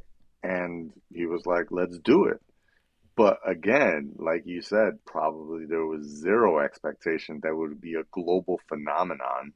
Right, a right? Korean language show. Exactly. On Netflix as well. It's not like it's an American, let's see, like, this is in Korean. Like, who's going to give a fuck, probably? And it wasn't like a lot of Korean shows were taken off or anything at the time. Like, this is the first one that kind of really sparked. Maybe Train to Busan, but I don't think Train to Busan was a straight to Netflix, right? Like, I feel like Netflix bought the rights to it. I feel like they did, yeah. Somewhere, yeah. So, like, that's those are the only two that I would think around the same time were like really popular in that Korean thing. So I think he made the right deal at the time, and now he's looking back and he's like, I got fucked. Yeah. Yeah. But did he? I mean, right. I mean, like he's probably at doing the end other of the shit, day, offers, like, at the end of the day, right? It says from the article that I'm that I'm reading here, it says he spent over a decade trying to sell that story, and he was so eager to sign a contract because he was living with his mother and his grandmother, and at one point had to sell his laptop to raise money. And when they finally signed it, when they finally picked up the show, he forfeited all rights and royalties. And that's the thing there, right? Exactly. So, and that's the thing, right? It's like you have to think about. Well, that just makes me feel Netflix is a fucking monster. Yes, a conglomerate that doesn't give a royalties? Fuck. God damn. Yeah, he's not making any. He got whatever he got to. Do we to know what he sell got? the Do story. we know what he got? Did it say what he got?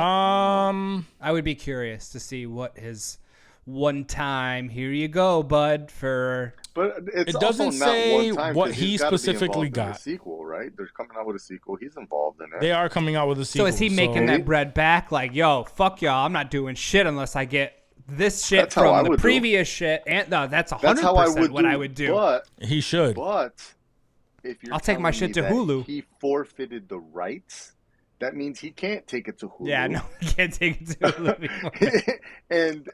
and his coming on as a writer for the next one is like a salary job. Like, yeah, okay, yeah, sure, we'll give you $10 million to write this story, and that's it, because you don't own this story anymore. We do. 10 mil, though? I can't be mad at 10 mil. No, but not when your shit is worth $1 billion. I mean, when you signed away your shit, he signed that contract. He had to have lawyers. They had to have looked at that shit and been like, yo, or what's not. up? What kind of lawyer you have when you're living with your mom and aunt? You got to have somebody. You got to have somebody look that shit over. If he didn't, then that's on him. And that's, you know, you can't even be mad at it. He's making Brad. He's probably doing okay these days. Or he had a lawyer look it over and was like, I mean, you haven't sold anything in 10 years. Right? This is the best offer you're ever going to get. And that's probably what happened. There's no stopping it.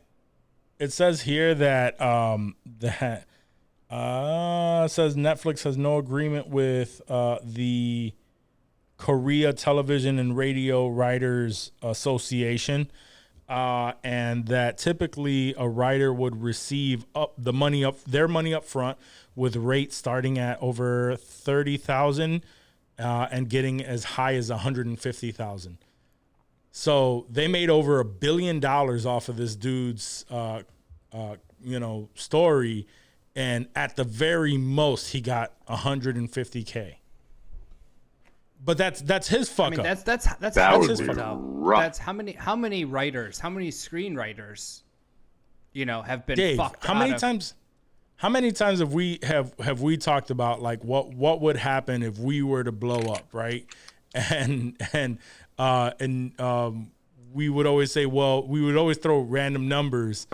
And as soon as we hit like 3 million, you're like, fuck it, I'm signing. And I'm like, the fuck we are, because it's like, but you can literally, if you're not reading these things, and I only say that to say like, yeah, I mean, if we're like, just to put ourselves in a situation similar to that, because you brought it up earlier, if we were to be offered X amount of money, like I'm not as bad as I feel like things are. I would still have to take a look at that and go, well, is this the best interest for the overall brand, for the overall, am I going to be. What? Go ahead. The only reason I'm jumping in is because the numbers we're talking apparently are way off the mark. Sure. I didn't have accurate numbers. I'm looking at one article. So, according to the LA Times, Hwang Duck-hyuk, the creator of Squid Games, made about $21.4 million in his original deal with Netflix for the show's first season. That was his upfront payment. So he made $21.5 million. He's doing okay. However, he did, as you say, give up the IP to Squid Game, so he's not getting any royalties from future sales or future streams of the show. How much is one whatever $1 million in Korean money? I think that was $21 million in Korean. I mean, isn't he in Korea? He is, but no, this is USD. $21.4 million USD dollars, not. Okay, so Korean, $21 million. Whatever. You said 21? 21 and a half. Yeah. Okay. Well, yeah. I mean, sure, it's not a percentage of $1 billion, but 21. I guess I wouldn't really be crying over 21 million, but I would be, unless he literally signed over like all rights to even its sequels. He did. I would be renegotiating for this next one. But yeah, if he signed off the rights to the sequels. That's 100% right. I would be renegotiating. But yeah, he did sign off all rights. He does not own the IP. So all the like shit that they sell, the merchandise, he's not making anything off of that. He's not gonna those are the royalties that they're referring to really is like a merchandising and any like cross deals, the whole reality show thing that they're doing. He's not gonna make Right. anything off of that. But again, $20 million for Yeah. one fucking season of a show. He's Yeah. a pretty Sure. well-off guy. Yeah. And He did that's okay. what I'm thinking. Like with $21 million, sure. I understand. Here's the thing. He is no longer thinking of, man, I am in a better spot than I was prior to this deal, right?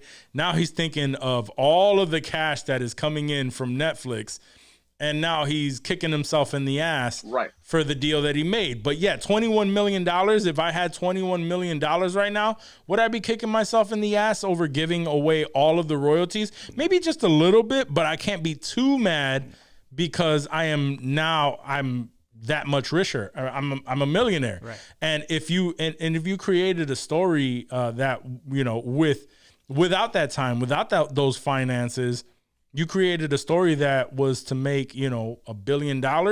You know what? I'm starting to develop another story that hopefully I can sell and be smarter about the deal that I make. So if he's still crying about Squid Games, it's probably because he has nothing left No other in his story. chamber. Yeah, he has nothing left in the chamber, bro. Then you those- pretend you So- do. You go to fucking Hulu, you go to Amazon, you Yep. say, "Oh my god, I got this thing," and they're like, "Holy shit, the Squid Games guy is here. Let's throw fucking bread at him." Let's see it. Let's see. What do you have? I have Octopus Games. Is he Middle Eastern? What the fuck was that? No, that was a bad accent. I have Squid Games. What the fuck was that? He's Russian. Yeah, that's what it sounded like. Is Slavic? Ukrainian. We're gonna give him I have, a Ukrainian accent. Octopus Games. It's like, okay, tell me more. Yeah, he really did pull the Middle Eastern accent. He sounded like Akbar. Just, yeah. I don't know what a Korean sounds like. Apparently. No, apparently you were Yeah, really yeah. avoiding the typical Asian American accent. Yeah, that's smart. Yes, That's smart. I think that's really what it was. No one's The gonna safe bitch about one. Russian accent. I would have done it like a Japanese shit. accent, but No. Anyways, you guys But yeah, hear that's about these penile implant concerns and issues? Ooh, no. are we jumping over to news and concerns? Let's do it. I that what thought we're doing? we just mix it up, you know? We're We just- talk yeah, about Sure, we're sure. Go for it. Go for it. jump Chopping all it over. up. Yes, sir. No. We good. Go ahead. Jump in. Yeah, I just apparently like there was a dude that came out with this like penis enhancement surgery. It was called the Pneuma, which was like an accurate for penis new man. the Pneuma, and it was a straight up like a silicone implant on your pee-pee. And you know, it went well for a number of years, and then suddenly, like, you know, matter of fact, let me stop. You might need to put like the trigger warning. Do we have a trigger warning sound? Because if you're one of those like wincing people, when you hear shit, you're gonna wince a lot as you hear about some of these the things that have happened to these people's can't cacks. We'll come up with Trigger we'll come up warning. with a triggered. Triggered. Yeah, I mean, there you go. Let's- See the girl. I'm gonna sample that. So basically, it's like this like silicone sleeve almost that they insert. Yo, hold on. Do you guys Like a do foreskin? you guys hear like a clicking, almost like a clock? Yes. Nah, I don't hear that. No. No, where is that? Is that on your I don't end? know. It must That's be on my your end. silicone I'm just saying. cock skin. Keeps hitting my real cock skin. That's what that is. So if anybody hears that, Don't worry Sounds about like it. fucking Peter Pan and his fucking crocodile or somewhere around here and shit. All right, continue. Cockskin, Yeah, so cock sleeve. so yeah, they put this silicone sleeve inside, just underneath the skin of your wee wee. Okay, And that's normal. but it doesn't like contract and expand the way your normal dick does, right? You're just constantly hard. You're like constantly semi, like so. You know, the people that don't have the wincing issues, you know, we're just like they would say stuff like that. Like I can't even like pick up my nephews and like put them on my lap because I feel like they're gonna be like weirded out that I got a fucking half boner. Half chub. Sure. And Should have thought about that before you did that. and the people that have had issues, right? Just you get stand issues like just losing sensation in your dick, which sucks. But then you have the other people that you know had the surgery, and during the recovery period, basically felt like their shit was unusable, and then when it was supposed to be better, after you know the bandages get removed, one person said that they looked down and it was poking through their skin like a broken bone. Like a compound fracture? Like a compound fracture. Dude wasn't able to pee often, often lost sensation, wasn't able to get erections, and basically had a useless schlong.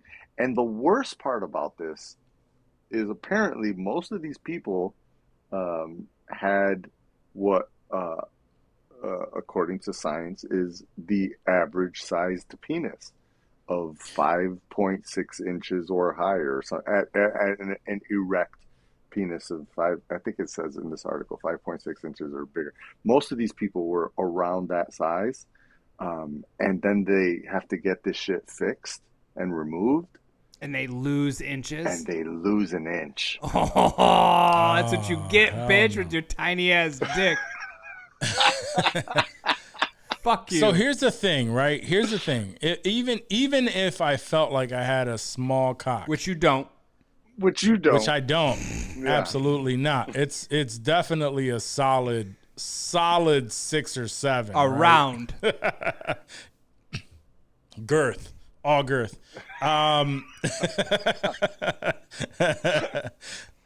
So no, but all right. So even if I felt like I had this type of issue, He's distancing is himself not- from the small dick. what? He's distancing himself from the small dick. He's like, even if this were the case, which it's not, dick is huge. Don't forget. Big dick. It's what's a block after all. Go on. If I felt like I had this issue, which I don't, but if I did, We get it. no, if I did, I would not be having any kind of surgery for my dick, yo. No, like never at in the all. world. There's no like, don't touch that. Same thing like we talk about like the leg surgeries and like to make yourself taller.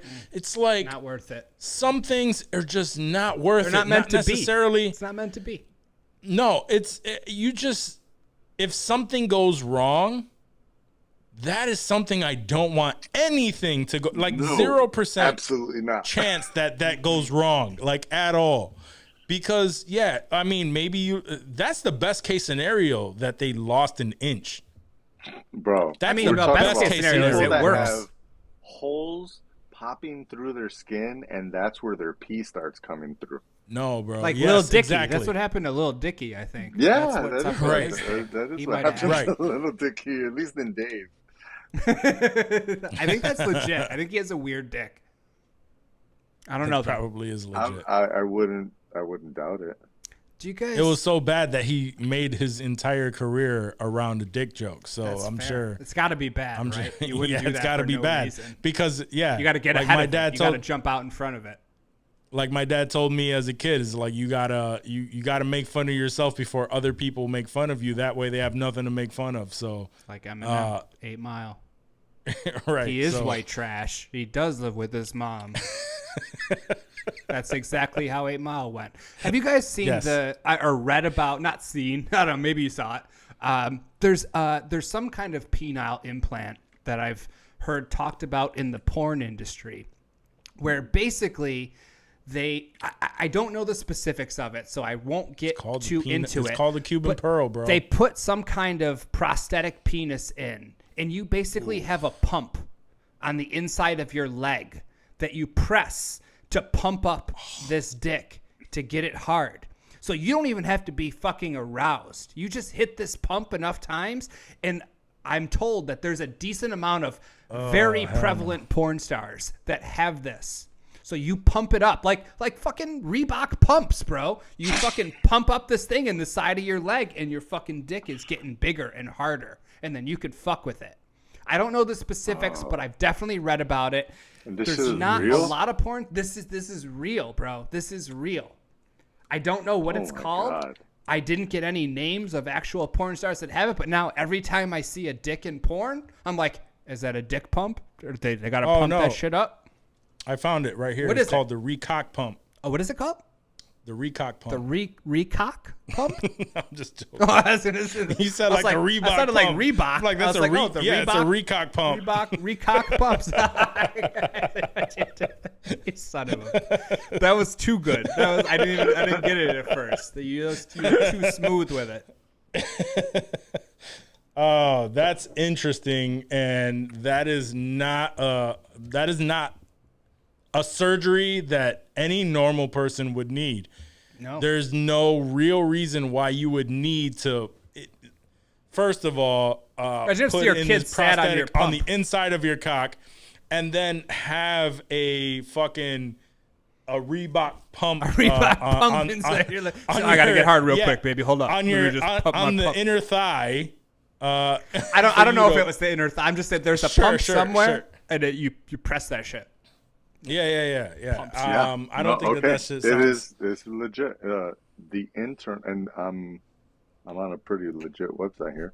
It is called the internal penile pump. It is an internal penile prosthesis pump, which uses a soft saline fluid-filled device. It consists of 3 components: very thin penile tubes, the pump, the reservoir. The reservoir contains fluid, which is transferred by the pump into the tubes, causing the penis to become expanded and rigid. That's fucking crazy. Bro, I cannot. Can you believe imagine if that's the a pump is fucking your real balls? thing. Pump my shit up real quick. Hold up, baby. We about to get this the on. pump right is your quick. nuts, bro. You just grab your nuts You and just you squish start your pumping. nuts into your dick fucking. What if it was your nipples? What if you had to keep fucking squeezing your nipples until your dick pops out? Don't screenshot that of me grabbing my nipples. Pump it up, pump it up, Oh pump it my up. god. Nah, son, it's just you go under and Nah, then someone kicks you in the That's the dick and you got a worst. boner. hey, it's not really gonna hurt because you're just they're That's gonna what Joe inflate Budden your was shit. really talking about when he dropped "Pump It Up." Pump his it dick up. up. Pump it up. That's what I would be singing every single time I go to That's still Pump what up I my sing. boner. That's every time I get a boner, I sing "Pump it up." pump it up. I like pretend the I'm idea pressing of on the my nipple knee. being the pump, though. Like that's Yeah. a good like the recock. Yeah. And nobody fucks Yo. with dudes' nipples too, so it's not like it would accidentally get, pumped up.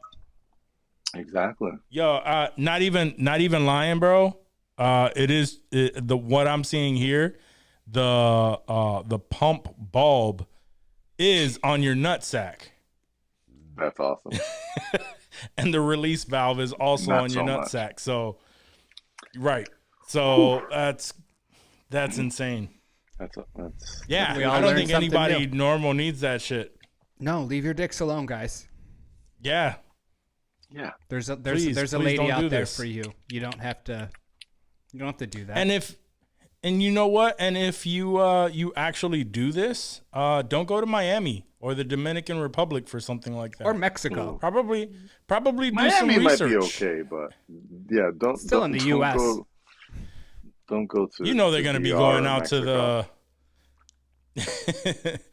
the. You know they're going to be going out to Mexico and Dominican Republic for this BDL. You know what I heard? Big dick actually- lift? Yeah, apparently, yeah. Episode title.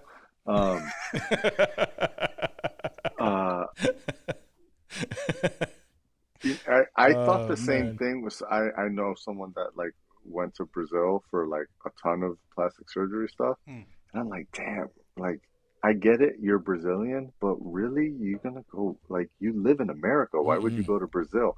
And apparently,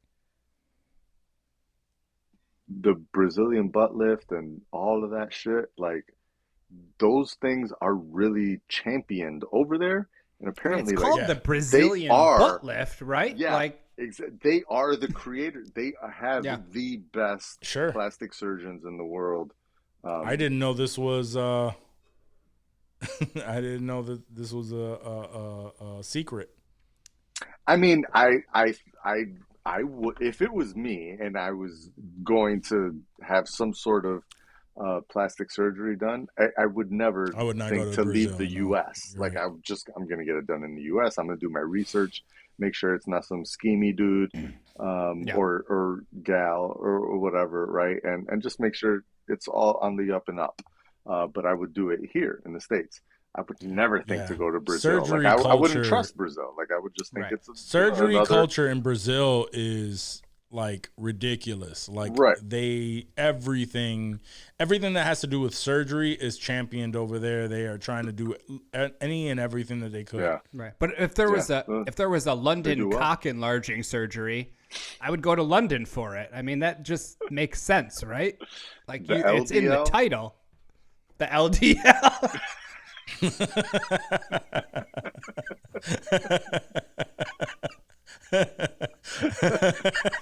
LDL, is that like your cholesterol, like your LDL? What are your LDL levels like, dog? On None the of your low, on the business. low.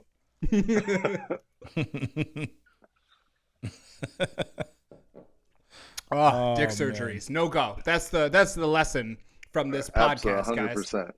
We are an anti-dick surgery pod. Yeah, don't do that. Don't.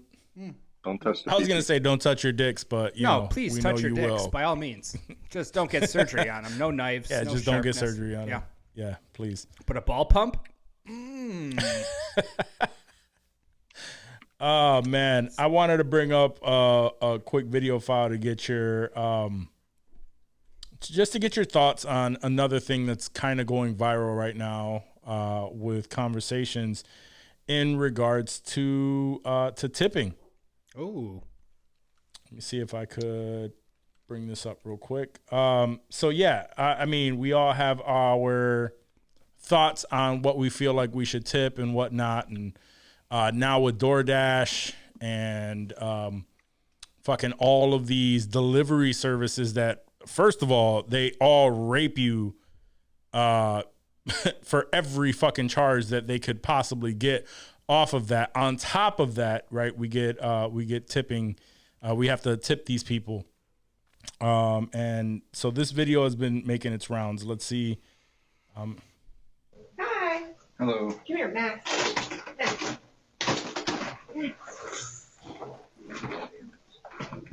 Max. Go. There you go. Thank you. You're welcome. I just want to say it's a nice house for a $5 tip. Oh, jeez. You're welcome. Fuck you. How would you respond to that, yo? As the Probably person the that lived same in way the house. she did. Yeah. Yeah, just shut the door. Yeah. No, I've delivered. I was a pizza delivery guy. I worked for Domino's when I was fresh out of high school. So like I have delivered multiple pizzas to 5,000 square foot mansions and literally got a Same. couple bucks before. Like I've definitely been there and I've lived that. At no point would I have been such a blatant asshole like that. Like, like you chose that job, you're working on tips. Some people are assholes, some people are not. Just me personally, I'm not. I would never do anything like that unless they, I was provoked or, they started some bullshit with me, then I'll get into it if they want. But people are going back and forth saying like, some people are just like, yo, like $5 tip on for pizza. That's bullshit. Some people are saying, hey, it's a choice. Like you don't even have to fucking tip. What is 5 out of $20? Well, I'm not bad. I'm not good at math. 25%? Yeah. That's a 25% That's a tip. 25% tip. That's a fucking good tip. Yes. Absolutely. Yo, and the part that I would have been fighting this dude is when she was like, is right at the end. Yeah, and he was just like, yeah, fuck you. Like, yeah. I would open the like, door bro. back up and be like, wait, what? Yo, what'd you say? He's catching an ass whooping on that porch. Like, here's your tip. This is viral now, so I'm sure he's fired and all that good. shit. She posted up another one afterward showing someone who gave her a good experience and was like, yo, yeah, she was saying that $5 is the base, and then she adds a tip afterward depending on how the situation goes. Sus. I mean, I don't trust that at all. That's bullshit. I mean, Who does possibly, that? possibly, Possibly, yes. It's possible. $5 should be fine. But typically, you're going to order through an app and you're going to prepay the tip, and that's it. And that's because you're obligated to. And then what's a great experience on a pizza delivery that it shows up and you on time, ring the doorbell, and then you get it handed to you? Like what? Pizza delivery is like the most basic type of delivery.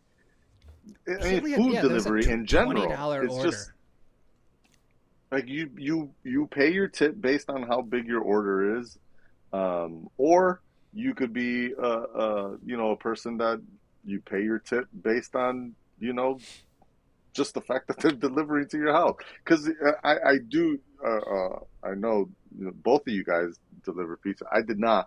But I've heard both of y'all stories, right? You get the guys that just straight up $2, that's it. Like that's what I give. And whatever, like that's what you do. Like you said, like you chose this job. Sometimes you're gonna get $2. Sometimes you'll get 20. Sometimes sometimes you get a fatty tip. Absolutely. Right. But like, I mean, on a $20, just to like Wax said, like to just be like, oh, you got a big house, so I expect like what? Like what did you expect? Like a $10 tip on a $20? Yeah, $100 on a $20. What is happy? Yeah. What would make you? But Here's for the her thing, to be like, I order like typically I order my pies, and if the experience is great, then I'm gonna throw in an extra $5 cash. Like that's bullshit, because she didn't show any type of this was so well delivered. She didn't even look at it. Like, what if it was fucking she sloppy grabbed as that fuck? shit and was gonna close the door. Yeah.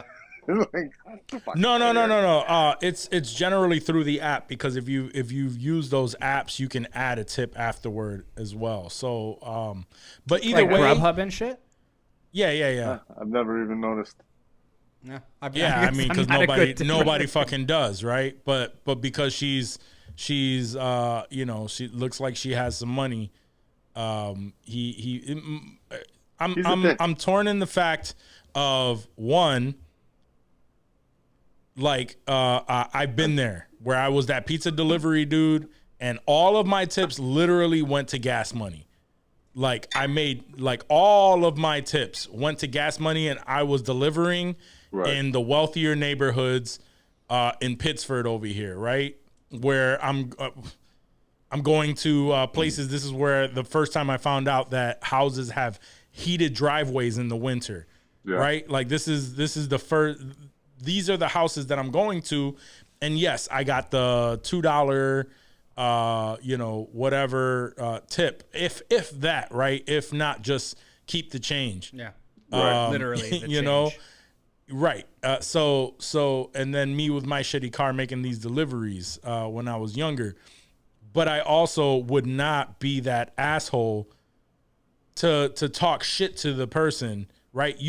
This dude is a grown ass fucking man. You decided to take that fucking job, and make that delivery. How is that her fault that she gave you a basic tip? I feel like he had some other stuff going on, more than likely. Probably, I would think so. That was just compounding. And also, I call cap. When the fuck are you gonna get a pizza for $20? Yeah, that's facts. Not delivery anyway. That's delivery. Wild. But like Nah, a lot son. of the fattest tips that I got weren't even from nice places, bro. They were just normal ass houses. People And you know what by. they say? They knew, they were nice. You know what they say though? They say that is that's the difference, right? The poor areas, we have things like that, right? When we were growing up and we lived in the hood and shit like that, we had that etiquette of paying, making sure that we tip, right? And it's making sure it's that $5, that higher end tip. And then it's the people with money. That's how I remember. What? My dad always was like the $5, right? $5, give him the $5 or whatever.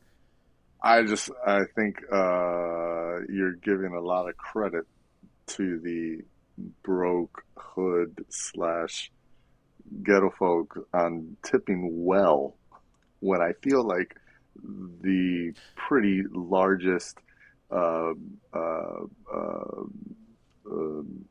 fucking word prejudice is that minorities don't tip at all. Broke people don't Says tip. who though? Most people. That's what I'm saying. Like the biggest majority prejudice against one of the largest majority prejudices against minorities is that they don't tip. That's a very popular. Who's saying this? Where the fuck is this? No, it's like I don't want to say it's common knowledge, but it's just that's pretty common knowledge. Anywhere minorities you go, are bad tippers. Yeah, I've been that's common. 2 restaurants for sure, and maybe it's a difference on delivery versus going to a restaurant. But I've absolutely been to restaurants with folks that I know have money, that happen to be hood folks, and they're like, "Here's $1," and I'm like, "Bruh, this is a $250 meal. We ordered mad grub at Sticky Lips, and you really giving me $1 on the tip? Get the fuck out of here." So I'm not saying obviously, I feel you. I'm not prejudiced. It's not everyone, but those types of things stick with a lot of folks. And my girl worked at an Outback and shit. She would say that those Sunday church crowds were obviously the least tipping thing. So the only reason I bring it up is because you're like, us broke people, we know we gotta give, and so we hook up. Well, and I will say that some of us do, but I feel like the majority, the majority. That's I don't know, because I guess that's the way that we were raised to. We always gave a tip, made sure, but it's also like hood people just wanna look like they have it. There are some for sure, but there are some. I'm sure. I mean, there's specific crowd. There's no cut and dry like on that situation, right? There's no like, yes, every hood person gives the highest tip, or every rich person gives the shittiest tip. I will tell you though, like delivering out to fucking Pittsford, I got more shitty tips than I got nice tips. I believe it.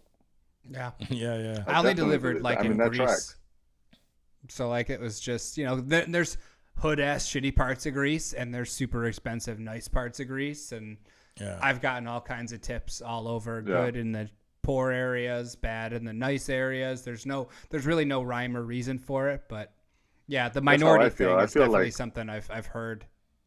I just feel like in general, is it though, like Dave? People are bad tippers for the most part, and then occasionally you get good tippers, and it doesn't matter where you shop. Most people are bad tippers. So Dave, so let's jump into this a little bit deeper. So you hear specifically that minorities are bad tippers. I want to know who you hear this from. I have lots of friends that servers in the restaurant industry. It's not uncommon knowledge, like Johnny said. That's a thing for sure. 100%. People are just shitty in general, man. That too. Facts. But I'm sure Hispanics and fucking just minorities in general can be shitty ass tippers. I don't want to rely. White people too. At the end of the day, bro. At the end of the fucking day, bro. If you are doing a job where you are relying on your fucking tips and it kills you that your tips are shitty, maybe look for another fucking job. That's not their problem. Go get a certificate and find another job. Sure. Yeah. Go learn some Move the fuck AWS. Oh, man. All right. So let's see. You got anything else over there, Johnny? Any news? No, not really. Nothing that's not depressing. Yeah, I have one here that's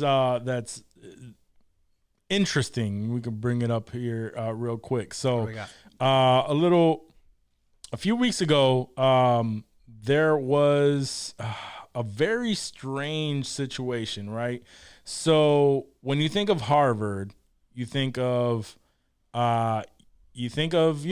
prestigious people that probably come from Harvard, right? If you're an employee at Harvard, you probably think like this is elite. These people are elite folks. But a former employee at Harvard Medical School, he worked at the morgue, was associated. He was charged with trafficking human remains because he sold human parts on Facebook and PayPal. Wasn't this dude like a wild looking motherfucker that looks like somebody half of that his would face sell? is tattooed. Yeah. His eye was tattooed. Like his iris? Like, yes. Yes. Like, dude looks not trustworthy. Looks like a at dude all. that sells body parts. Big facts. And Harvard was like, yo, come on board. Welcome to the team.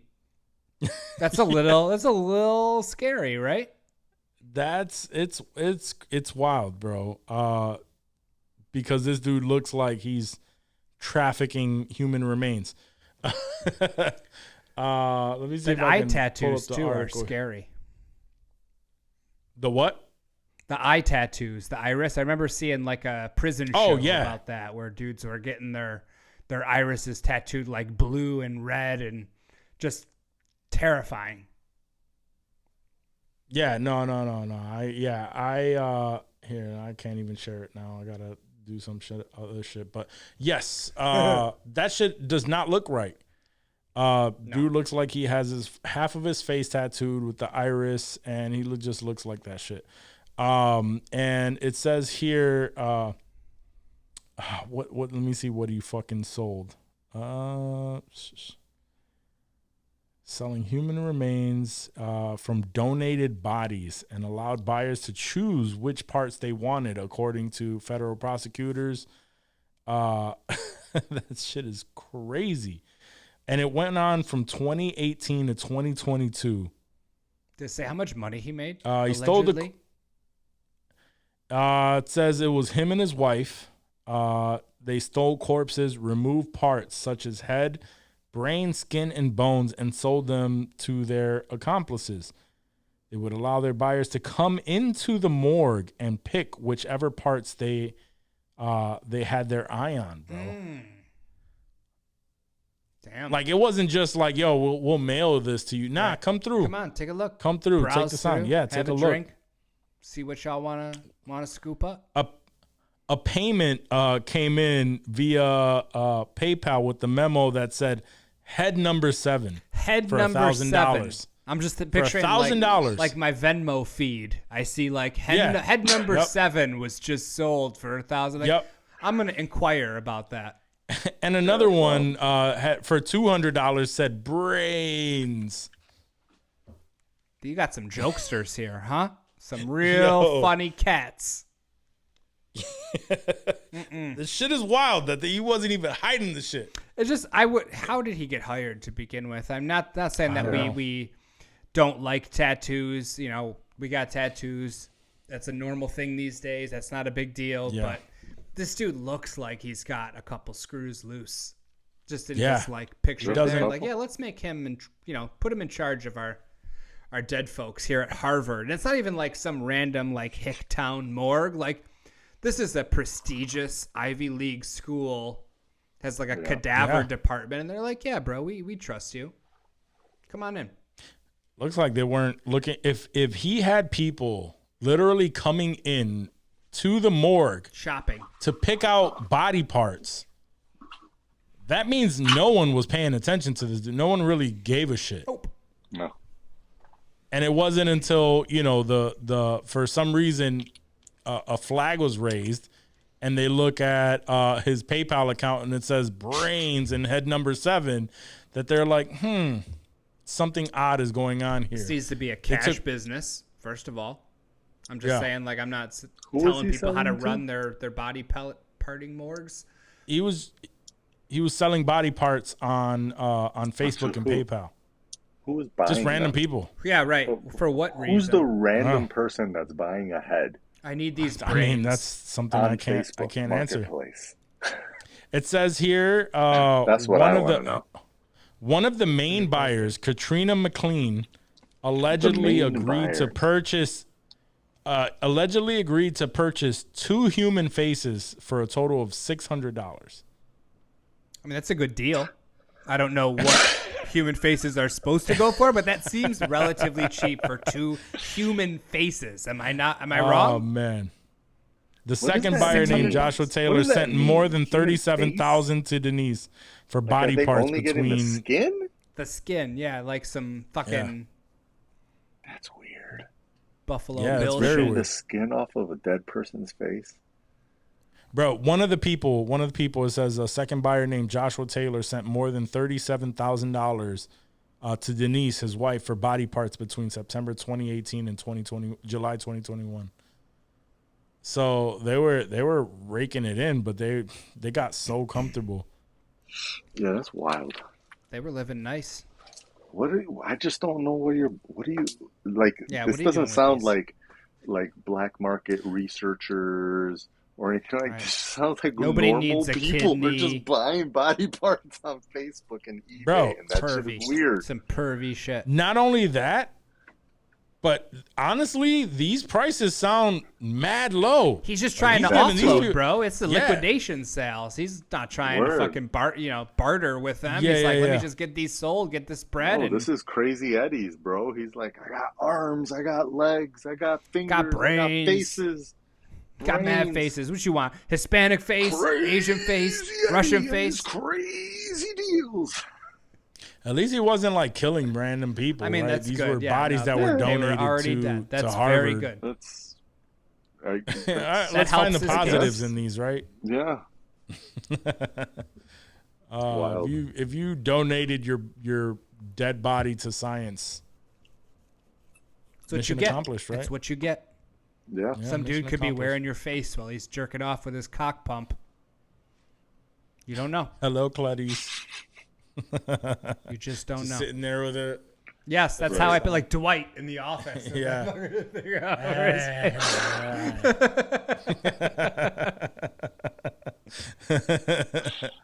Oh shit. Am I gay now because it's not me? Yes. No, you're gay because Yeah. you're drinking a Bud Light. That's all. Yeah, that's facts. Yeah, yeah, that's facts. Fair. That's fact. Oh man, guys, do we have anything else to add to this Can we stellar do a little conversation? mini spoiler on Silo? Yes. Oh sure, yeah. Let's do it. Let's pop into that. All right.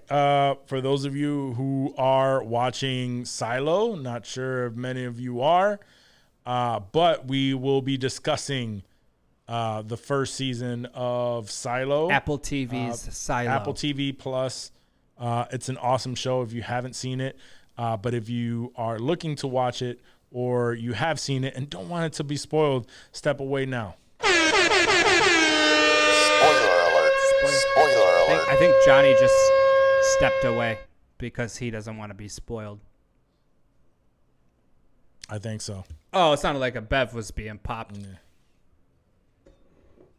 Poppy Chulo over here. Let me start off just by saying that when Silo first started, I did not expect a whole lot from it. I thought, hey, this is an interesting premise. I miss Severance a lot. This seems like it could take that place for a little bit. And I watched the first episode with Ash.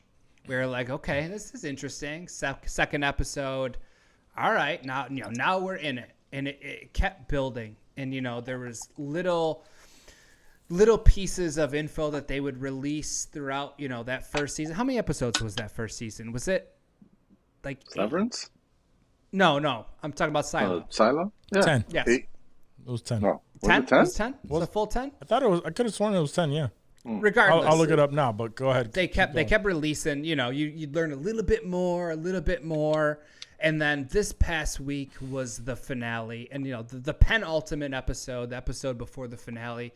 For a lot of shows these days, like that's the big hitter. I don't know how that happened or why that's the case, but a lot of times the penultimate episode answers a lot of those questions that you saw coming for the whole season, and then the finale kind of hits you with that shit that you're not expecting.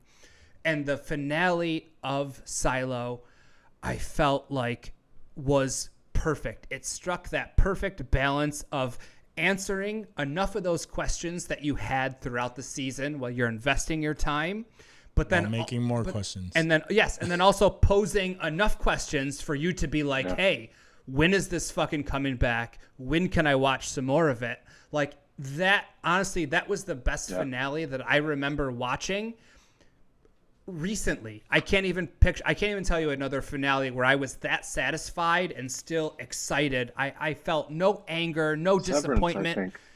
Yes, Severance, exactly. Another Apple TV Plus show that came in and fucking swung dick and fucking killed it. Mm-hmm. Silo, man, to see all those other fucking silos at the end was just not something was even on my radar when I was watching that show. I was under the impression, and the description of the show on Apple TV says something along the lines of the last 10,000 people, blah, blah, blah, trying to survive in a silo. So you have no fucking idea that there could even be something out there. And then, Juliet goes out to clean at the end. She's released from the silo. She survives longer than anybody that we've seen once they leave the silo. Clearly the air is toxic in some way. It was killing people. But we see, as the camera pans away, and I'll be honest, when I watched that ending scene, I was so engrossed in just looking off in the distance, looking at that city that was busted up.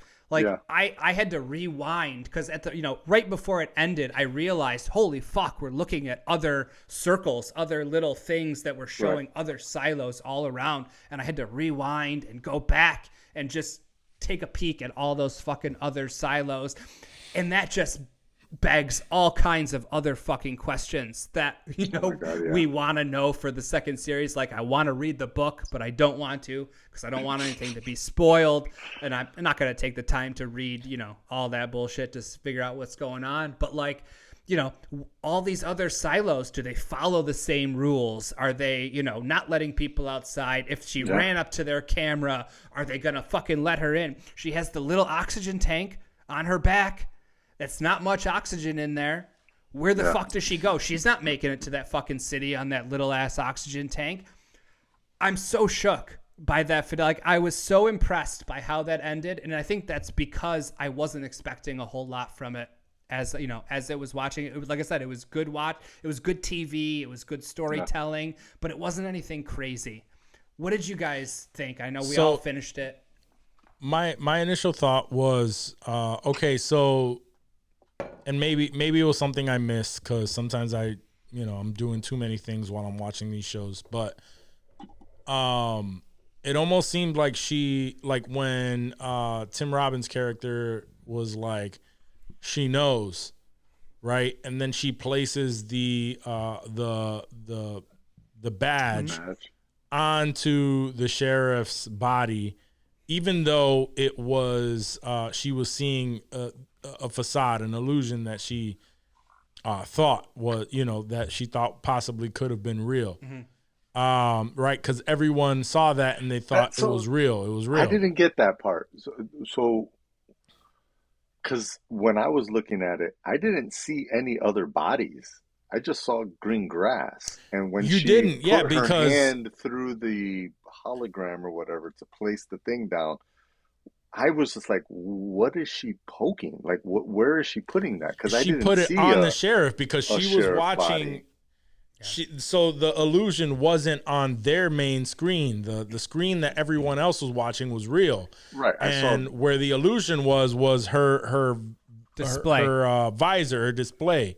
And that's the in other the thing suit. that I don't get, which I'll get to when I And talk about my but that's version. what I'm saying. Like, this is what I didn't understand is like, how did she know? Because the thought was it's nice outside from everything that we've seen, right? The illusion was the fact that they're keeping everyone inside of this silo, and it's actually nice outside. So how did she walk up? Did she just like assume like his body would be here? Let me and she answer placed that. it there? Let me answer that because I said I've been watching Sure. a bunch of recaps and reading a bunch of Sure, shit about sure. it. When she stepped out and in her purview, she saw the beautiful, gorgeous green. Yes. She looked up in the sky and she saw the birds flying in the same V that she saw in the Carmody, the cleaning tape that she watched. Okay. She Okay. knew that Video. exact same pattern. She's like, whoa, that was exactly the same. And she knew right then and there that it was bullshit because it was exactly the same as was it Susan Carmody cleaning? That was Yeah. the name of the file on that hard drive that she watched. So right then and there, she knew that it was bullshit. Interesting. Okay. I didn't catch that. Okay. So then here goes the next question that I posed to you is like, okay, so even then she walks however many paces and just assumes like, okay, well, the sheriff's body must be right here, so I'm gonna place this on the sheriff's body, right? And that's where Tim Robbins is like, she knows. Right.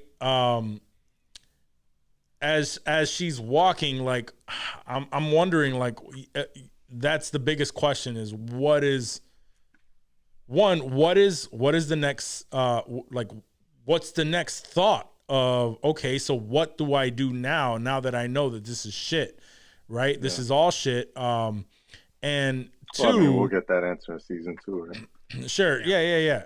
But two, the main question is like, now that I know that all of this is shit, was all of this worth it?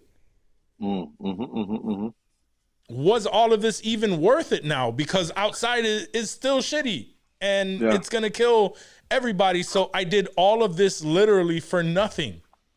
You did find out that there are 100,000 other people That's living huge. next door. That's massive. Like, yeah, that there's other That people. part is, of course. But do I want to know that, or do I want to go back into? Well, she doesn't have a fuck, choice man. now.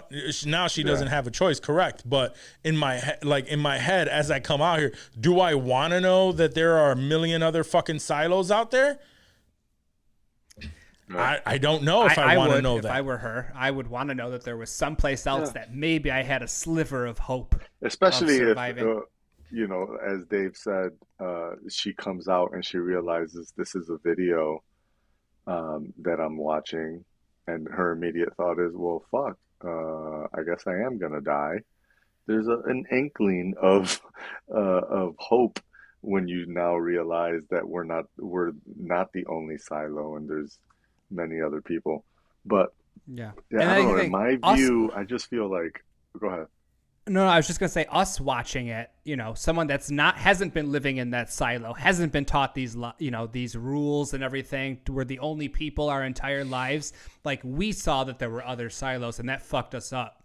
Imagine being somebody that your entire fucking life in that silo, thinking that you're the only person, you're the only group of people, and then all of a sudden there's other Not just fucking your silos. life, but 180 plus years. Yeah. Not just 180 plus years. 180 years since the rebellion, Right. which And could we be don't- like 100 years before that they were living in these silos. Right. Like, these things could have been there for so long. Who knows what the fuck is happening up top? So the only thing that I really Who knows what's I hope happening in gets answered. any of those silos? What's that? I said, who knows what the fuck is happening in any of those I mean, silos? Exactly. Who knows if anyone survived in any of those silos? Those could have all been the first, 15 attempts at silos and they all failed, and all of those It seemed silos like are there was a empty shit with, ton. dead rebellious folks or whatever. Maybe Judicial has the answers to those. The people who run Judicial, the people that make the judge, because we still don't know who that is, right? The people Yeah. who make the judge make those decisions. We haven't learned who that is, who runs IT, etc. My real thing is like, why the fake video? Like, I don't get that. Like, remember when the generator shut down and you got that flash on the big screen of bright green, and then it went back to dull? What's the point of that? Like, is it only for people that clean? That was another thing. That serene? flash Like, I don't get that. That flash of the people living there, where they saw the green, the beautifulness for a split second. No one noticed it. That was not in the original books, and the author of the books, who was talked to about that specific scene, was not a fan of them doing that. What I read and what I gathered was, when they go out, they show them the fake green so that they want to go back and clean. They want the people in the silo to see that, they want them to see what they think that they're seeing, basically. Yeah. And I don't know the entire reason for that, but that was the logic that was basically told through. That's what I understood from that. In the very first episode, I think it was the first episode, maybe the second episode, but I think it was the first, that Tim Robbins is talking to the original mayor, and he's commenting on how dirty the censor is. And I guess that's a good sign, but it's also, kind of a detriment, because it doesn't give people the view that they need to inspire them to keep working. So I guess that kind of makes sense, that they really do want the people to go outside to clean it, so that people keep on remembering that it's shitty outside. Right. And they keep on working on the inside. And, we could end up walking away from this saying, the founders that wrote the pact, they had the right intentions this whole time. As it stands, you're going this whole fucking series of this first season thinking, these people need to get out here, because they don't know what they're missing. Exactly. And I like the fact that, one, that scene flashed for a quick hot second. Only we saw it. Yes. No one else in the show ever comments or talks about it. I really thought that one dude that was drawing the stars, can't remember Lucas. his character's name. Yeah, Lucas. I really thought he was going to say, like, oh, I saw something one time. Never brought it up, which I guess is good, because that keeps it canon to the original storyline, if that was not a part of it. But it made us as the TV viewers feel like there's something out there. I think that's why it was put in. Something. And that makes sense. Us. Yeah. Because you brought up, not to cut you off, but you brought up at the beginning when you just said, like, your whole view of the show. When I first saw the trailers for the show, I thought I already knew the story. I was like, this is I'm not really excited to watch this. Like, so they're stuck in a silo. It's, post-apocalyptic Earth. They don't know what's outside at the silo. The end of the season, they're going to work their way up to the top and break through the exit and open the door, and we're not going to see what's there. That's what I thought was going to happen. That was my worst fear, honestly. That was my worst fear, is that was going to happen, So the way that they took the whole story, like even just the very first episode where they took the sheriff, and the fact that they had bigger, more famous actors throughout that first episode, and then rode the rest of the season with the second cast almost. Right. But that first episode, the way that it ended, I was just like, holy shit, they got me. Like, they subverted everything that I thought this show was going to be about. Yep. And thus, I'm in. I need to see how this ends. So very, very. I definitely very happy with the finale. I definitely need to see where this goes. Although I am very much. I started this show thinking like, oh, cool, yeah, like I want to know if there's an outside, like how are they gonna get there and shit. And now that I know from this finale that it's still shitty outside, I'm thinking That's different. now what I'm thinking is like, oh, okay, well, humanity just can't help itself but to let curiosity fuck them out of a good thing.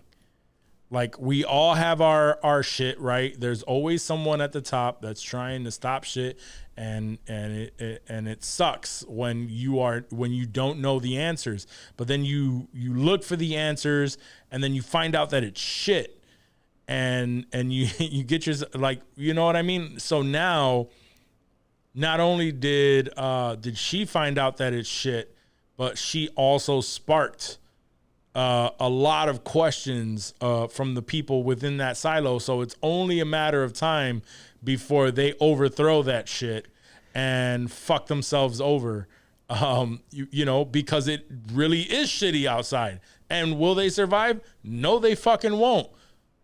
And at this point, the person that we thought knew what was happening, the Tim Robbins character, who obviously knows more than anybody else in the show, still doesn't know everything. When Juliet told him about that door underwater, he was shook. He did not know about that at all. Yeah. And he played it off like, oh yeah, the door. But like, he absolutely did not know that was there. And that people are saying, they're theorizing that that's a door to other silos. And, they're going off on all these things, but he, the person that we thought was omniscient is not. And even Common, who we thought knew more than he did, definitely does not. When Tim Robbins was like, yeah, don't look at that. When she flashed that shit on all the screens of the gorgeousness and the people in the little viewing room, he's like, look, don't look away. And he told Common to fucking look away too. Clearly Common has no fucking idea what's going on. He's following orders, and Tim Robbins literally doesn't know everything. He knows a lot, but he does not know everything. So it's just another fucking layer on the show that, like, I'm so blown away, honestly. I think that finale was better than the Severance finale. I feel like it gave us more. The Severance finale was great. It was, it left that awesome cliffhanger, but I still feel like it left more unanswered than it answered, whereas Silo really hit that balance. IMO. Sure. Yeah. Sure. And I'll stop rambling about Silo. I know I'm fucking on its nuts, but it was sick, dude. I mean, it's fair. It's all good points, but really, even then, like, Common, it just goes back to my point. It's like, now the curiosity is there, and humanity, we're curious.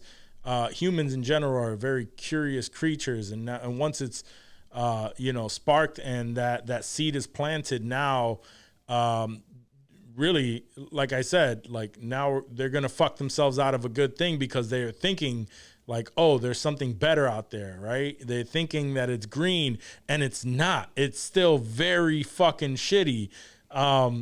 So, like, what is the end game here? So that's more so what I'm looking forward to, is like answering that question. Is like, oh, so when, what now? Now it's going to be more. There are going to be more people who are going to rebel, and they're going to look at all this shit, and there's nothing to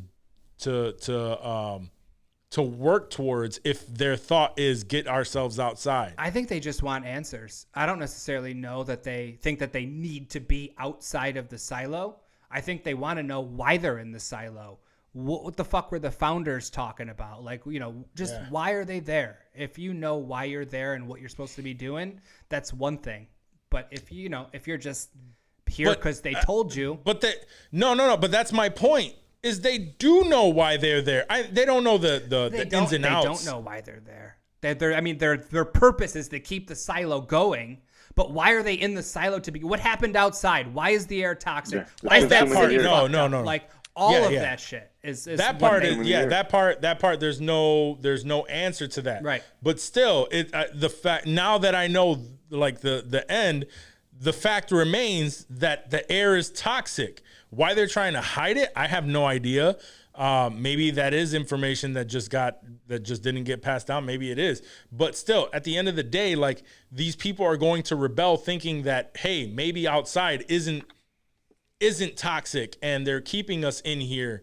And, so let's try to get there. And then when they get there, it's instant death. Like, it is toxic. Yeah, it for is. Sure. You know what I mean? And there's no one to tell them otherwise.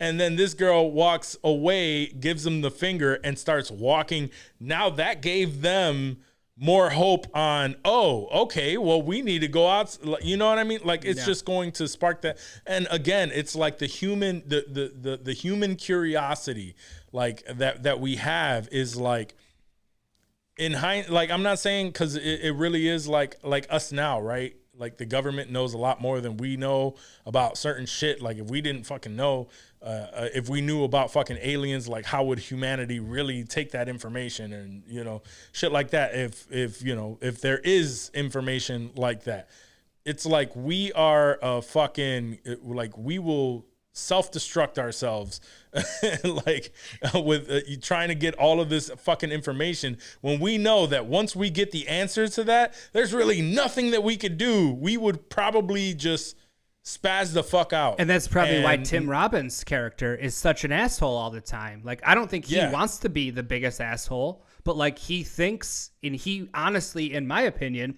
believes that this is what's in the best interest for the silo. And as he gets more info, maybe that'll change. I feel like Common's character, his arc, he's gonna come around in the next season or two. He'll be on the right side as he's gonna figure out, everything isn't what it seems. Right. That's just what I think. Right. He's you're right. He didn't know as much as he thought, and once he does, how's he gonna feel about that? He obviously cares more about his family than he does. That's all he was worried about. Juliet, showing up and taking his wife and kid hostage, basically. Yeah. Like, he was really heated about that. And that kid's little fucking smug look as Juliet was getting walked, to the cleaning, bro. I wanted to punch that little fucking kid in the throat. I know it's fucked up, but yeah, that pissed me off. That pissed me off a lot. That's not. It's a common. feeling. Kids are dicks. You should get punched.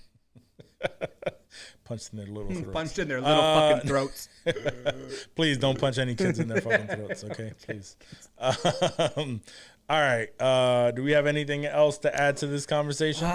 Nah, I'm good. I got you let it out? My chest. Yeah, I'm feeling good. Okay, breathe. Silo. Okay, now we're Silo. Juliet's sexy too, in like a dirty, like, mechanical kind of way, kind of sweaty from working on the generators. She's got a little something going on, and she's in a bunch of stuff. She's in Dune too. She's got mad shit coming out. I didn't know about. She's in Dune, you said? Yeah. Which one is that's the main girl, right? I don't know, honestly. I didn't really care for Dune. I thought it was kind of no, not Dune. You're talking about. You said Juliet is that's the main girl, right? In Silo. Oh yeah. No, Silo, she's hot. Yeah, no, she's. I mean, compared to the other chicks, there's no other like smoking hot chicks on. That's Silo. what I was gonna say. How many like Walker. smoking hot women are in Walker. Silo? Like, she'd get it. She's smoking hot for Silo. For somebody that doesn't leave, the hottest chick that doesn't leave her crib. That's Walker. I could get down with that. She's definitely the hottest woman in her apartment. Facts. Yeah. That's a good ending. I'll give her that. Let's for go out sure. on that. That's funny. That's her name, Walker. Yeah. I didn't catch that because she did the least walking of everyone else. She sure did. That was the She joke. walked when it was important. Saved Juliet's ass. That's true. All right. Guys, if you made it this far into the episode, that means you fuck with us and we fuck with you. Remember to rate, review, subscribe to the podcast wherever you are listening or watching. Let us know how much you enjoyed this episode because we know that you fucking did. Don't lie about it. And if you want to cop some dope ass merch, other than, that Boppy shirt that Quest is wearing today, that's not on there. Can we get that on but there? I want one. We can probably add it at some point. and then Dave could cop one. But go to insensitivemerch.com and get yourself some dope ass shirts. We're still working on the new site, but that's coming up soon, very, very soon. We're so close we can taste it. Other than that, guys, we'll catch you next week. Peace. Peace.